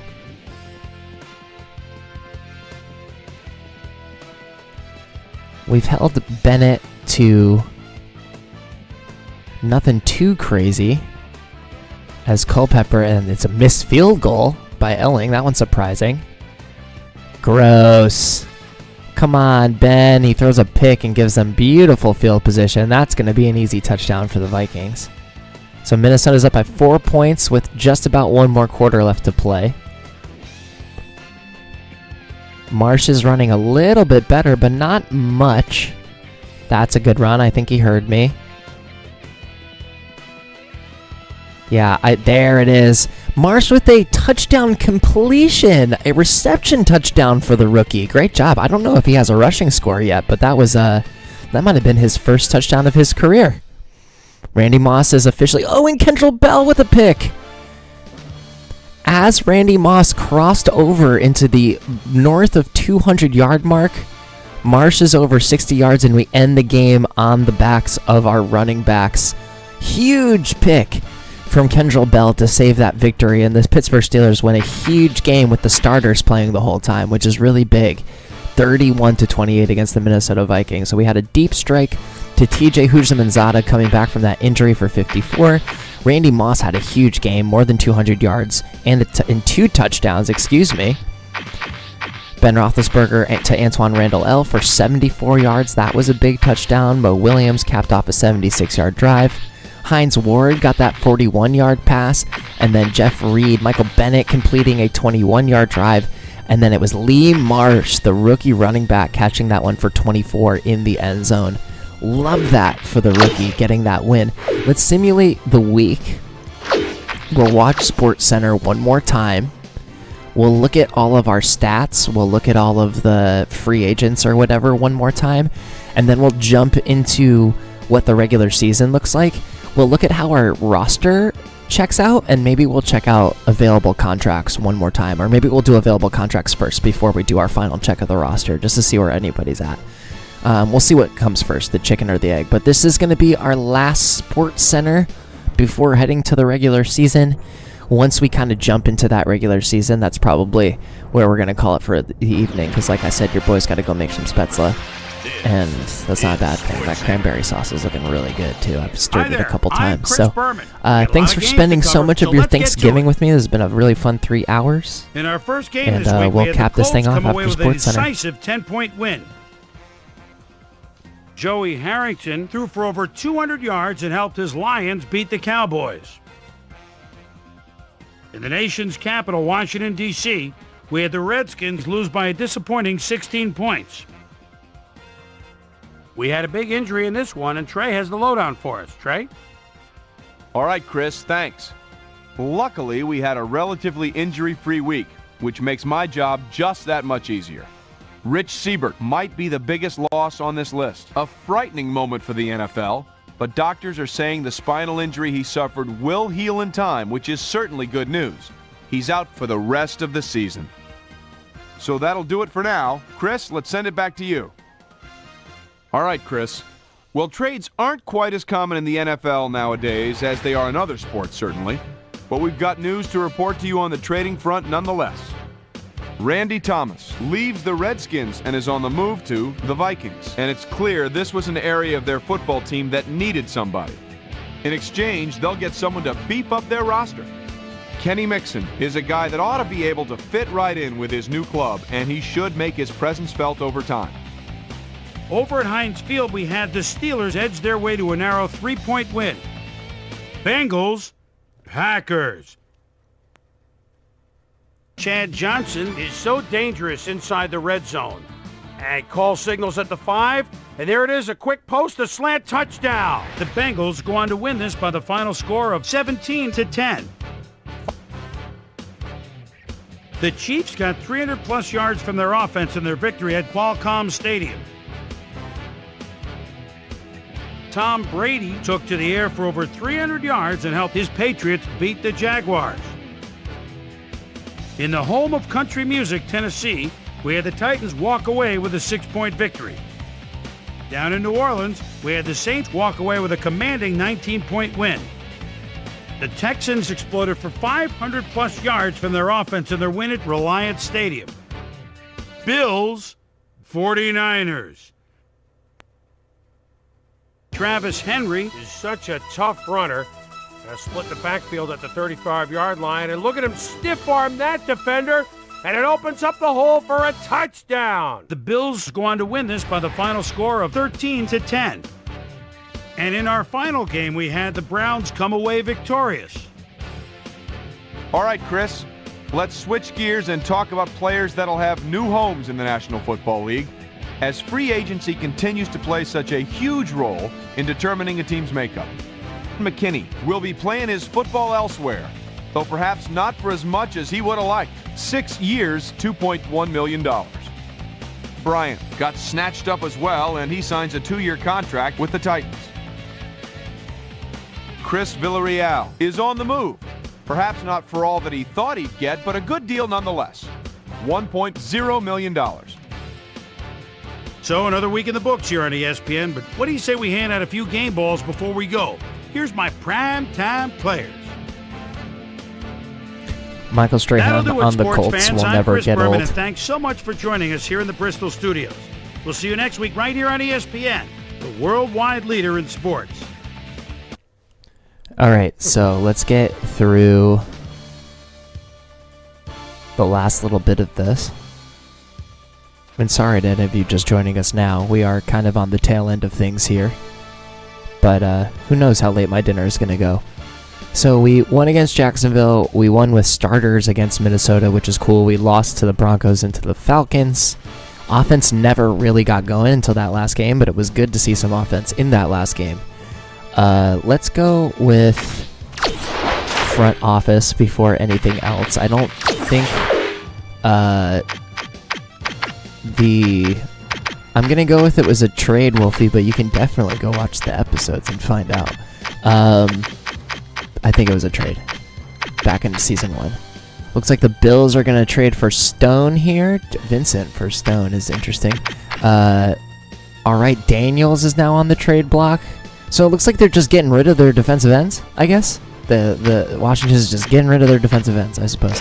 That's very, very interesting. Let's look at no difference here. I do want to look at the trade that happened, which was Kenny Mixon going to Washington. Or was it the other way around? I guess we're going to find out in a second. Yeah, Kenny Mixon goes to Washington, which I guess is maybe why Daniels is getting traded away. That totally makes sense. So Kenny Mixon is now on Washington. And what was the trade for it? This is how bad my freaking memory is.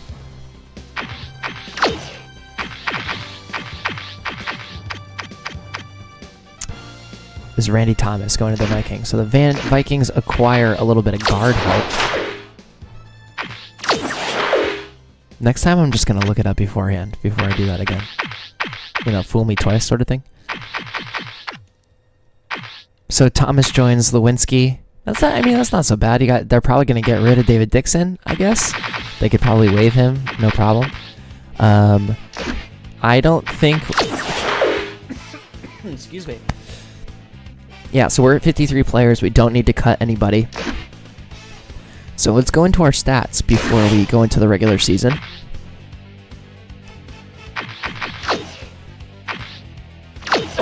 Jeez. Caught a little tickle in my throat. Alright, Big Ben came in and played alright. He threw for 116.8, which is pretty good. 6 touchdowns, 1 interception, 444 yards. So, Big Ben coming into year 2. Great preseason, 74 long, 7 sacks. That's okay.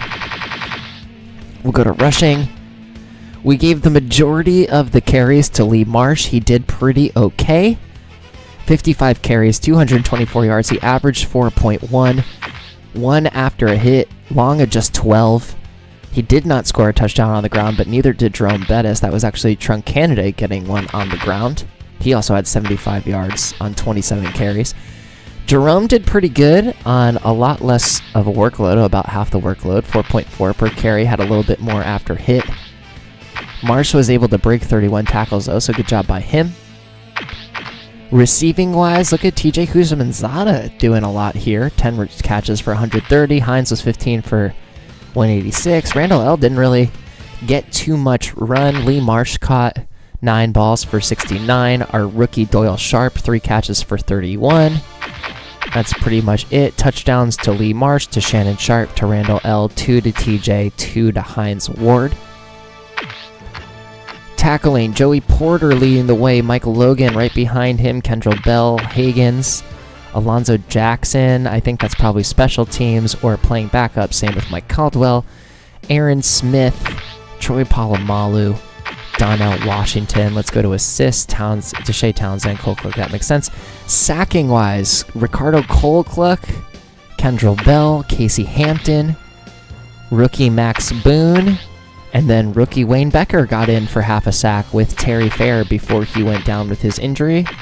And then interceptions, Colcluck, Bell, Deshae Townsend, and our rookie Grant Huff was able to take in an interception as well. So good start for him. Jeff Reed was 4 for 4. Chris Gardocki was the punter. Drayton Florence and Trunk Candidate returned some balls, and Trunk Candidate also returned some punts. So we're going to go. Spätzle is a German egg noodle. It's a German egg noodle that I make for Thanksgiving every year. So that's what I need to go and do very soon. So injury report. Fair still out for 2 more weeks with that broken foot. He'll be back soon enough. I think I am ready to go into the regular season, and we can check out team progressions. We already talked about Randy Thomas for Kenny Mixon. We're low in the whatchamacallit. But yeah, let's do this thing, y'all. Let's go into the regular season. We've already watched the Sports Center, so we can go ahead and just start the season. We start off the year with a very tough test Wolfie, you'll love this, and the Oakland Raiders. We then hit the road to go visit the Miami Dolphins. We're playing back at home for New England, followed up by the Browns at home. We then travel twice for the Ravens, then the Bengals. We go for I almost said Tampa Bay. We go to Tampa Bay at home before playing the Browns on the road. We go to Carolina before a very late bye week. Love that late bye week for us. We play at the Falcons. We play at the Saints. We go home for the Bengals. We go back to the road for the Titans. We're back at home for the Ravens and the Bills, and we finish off against the New York Jets on the road. So we got a very fun-looking schedule, a tough-looking schedule. We don't open up conference play until week number 4 against the Cleveland Browns. And let's check out a couple of things here. I want to look at cap management real quick. We got about $5.5 million. Wow, 11-5 and win the division. That's bold, and I'm here for it. Why not? I like it. So we look at anyone that has hit the free agency. It looks like only Raheem Block was the big cut here. Orlando Brown is still available in case somebody needs a tackle, but Michael Haynes is always an interesting defensive end. Drew Brees is now available as a backup quarterback. I think that's exactly how we got him last time. Trent Dilfer is out there. James Jackson, Avian Kaysen, Lamar Gordon. I don't think these are any guys that we're going to be picking up. Fullback is someone that we could look at if we wanted to have like a backup blocker. Stanley Pritchett is an interesting option here. 97 stamina, 91 durability. This might be our final roster piece. We don't have to sign him right now. A bunch of rookie wide receivers. Conrad Barber, interesting, and DeVar Darling, and Ricardo Newman. So there are 3 wide receivers that are potentially pretty good that all got hit with the injury cut. So those could also be like, we could potentially sign this Conrad Barber kid to like a long ascending deal and see how good he is when he recovers. That's an interesting idea. Sorry, I got distracted. Tight ends. There's like you either want a good run blocker or a guy who can catch, or both, ideally. Robert Johnson's actually pretty good at all the things. We don't really need that. We don't need a guard. We don't really need a tackle. I haven't even looked at how everyone's progressed so far. Wilber Pena, defensive tackle, crazy good pass rush. Run coverage is not so bad. 79 durability. I'm going to keep an eye on him. Again, Rufus Lamb. Look at this. Guadalupe Rivera. Look at these numbers. 86, 84. Oh, he just can't tackle? And he's kind of slow. Interesting. Okay, I guess that would keep guys away. Ryan Neese getting the injury cut. That's interesting. I don't think we need anything here. I'm just kind of like seeing what's out there at the onset. Free safety. Ooh. Ooh, I'm grabbing Jabril Wilson. I really like Jabril Wilson in this game. He's fast. He's got good coverage. He's a free safety. We need a free safety that can cover. And he's cheap. Oh my god, he's cheap. So let's go ascending for him. It's going to be one of those deals. Probably no bonus. 4 years sounds great. I like Jabril Wilson. So he's going to be... I'm just making this decision right now. There's probably going to be... I'm not going to sign Drew. But we did that in the Lions series. And he doesn't even really get that good. And we have quarterbacks on our team. So... let's go to our team needs. We'll just check out where everybody's at right now. Ben Roethlisberger grows into an 81. Well, maybe I will sign Drew. Who knows? I'm going to sign maybe a third quarterback. We're at 54 players right now. There's guys that we can cut. I'm kind of at my point of needing to shut this down, so we're just going to kind of go through where everyone is. Ben Roethlisberger's an 81 overall. That's great. Love it. Jerome Bettis is a 75, but Marsh has jumped all the way up to a 74. That is awesome. Speed, 84. Agility, 90. Break tackle goes up to a 69. His catch is up to a 66. I'm starting Lee Marsh. Lee Marsh is the starter. I think we're just going to go running back of the future. We have Jerome Bettis as the short yardage and third down back, but I'm going to go ahead and start the rookie. Let's throw him into the fire. Why not? Kreider's a 79 on the fullback. Hines Ward jumps all the way up to a 99. We love that. Love to see that. Looks like Sharp actually jumped above TJ Houshmandzadeh. So that's an interesting progression. We'll have to check out. Their catch is basically the same rating, and he's faster. So Sharp may have just grown into that spot, and TJ might have just gone down to like a hyper-competent fourth receiver, but that at least now I feel better about putting 4 receivers on the field versus when we had Lee Mays as like the third option when that was out there. So hopefully that'll play better for us. We'll see who else is out there. Shannon Sharp drops to a 71. Remersna not looking that great either. We could probably cut Kranchik or one of these guys and replace them with someone better. Again, that'll be something to figure out in the start of the next episode. Hardings is an 80. Lacobe is a 66. Faneka is still a 97. I think, yeah, our rookie Carson grows to an 81. I don't love that pass block. I think, again, I may still keep Simmons there and let Carson kind of like, quote-unquote, learn and grow from the bench, but good to see Carson make that jump to an 81. Smith and Fordham, I mean, you could make the argument that Starks could start above Fordham, but I think that'll work for now. Reed is an 81, Gardaki is a 76. Awesome. Okay, so both of the young guys that we signed have grown and gotten better. Becker is more of a pass rusher. Washington is more of a run coverage guy. We could, I don't want to get too crazy here, but we could consider trading off of Casey Hampton this year in his final year of the deal, because look at Washington's numbers. Same run coverage, pass rush is not much worse, tackle's better, strength is the same, speed's about the same. Like, DeJuan Washington does all this stuff for a lot less money than Casey Hampton, almost just as much. So I'm starting to think that Casey Hampton's going to go to the trading block. We also need to probably replace Taylor with somebody actually better, especially with all the money that he's making. But good to see the rookie Becker get up to a 70 as well. At defensive end, it looks like Aaron Smith actually goes up to an 88. Chemo is at a 76. That run coverage from Aaron Smith has gone way higher. Kirksha is at a 68. Adibi is at a 60.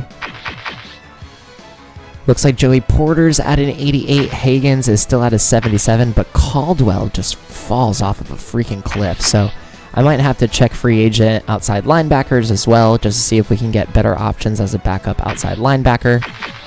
Kendrell Bell is an 88. It looks like Farrier's down to an 83. Lester Towns regresses to a 68, but our rookie Boone goes up to a 66. I think I might honestly put Boone above Towns. I think Towns is mostly just there for depth, and we'll get the rookie a little bit more playing time throughout the season.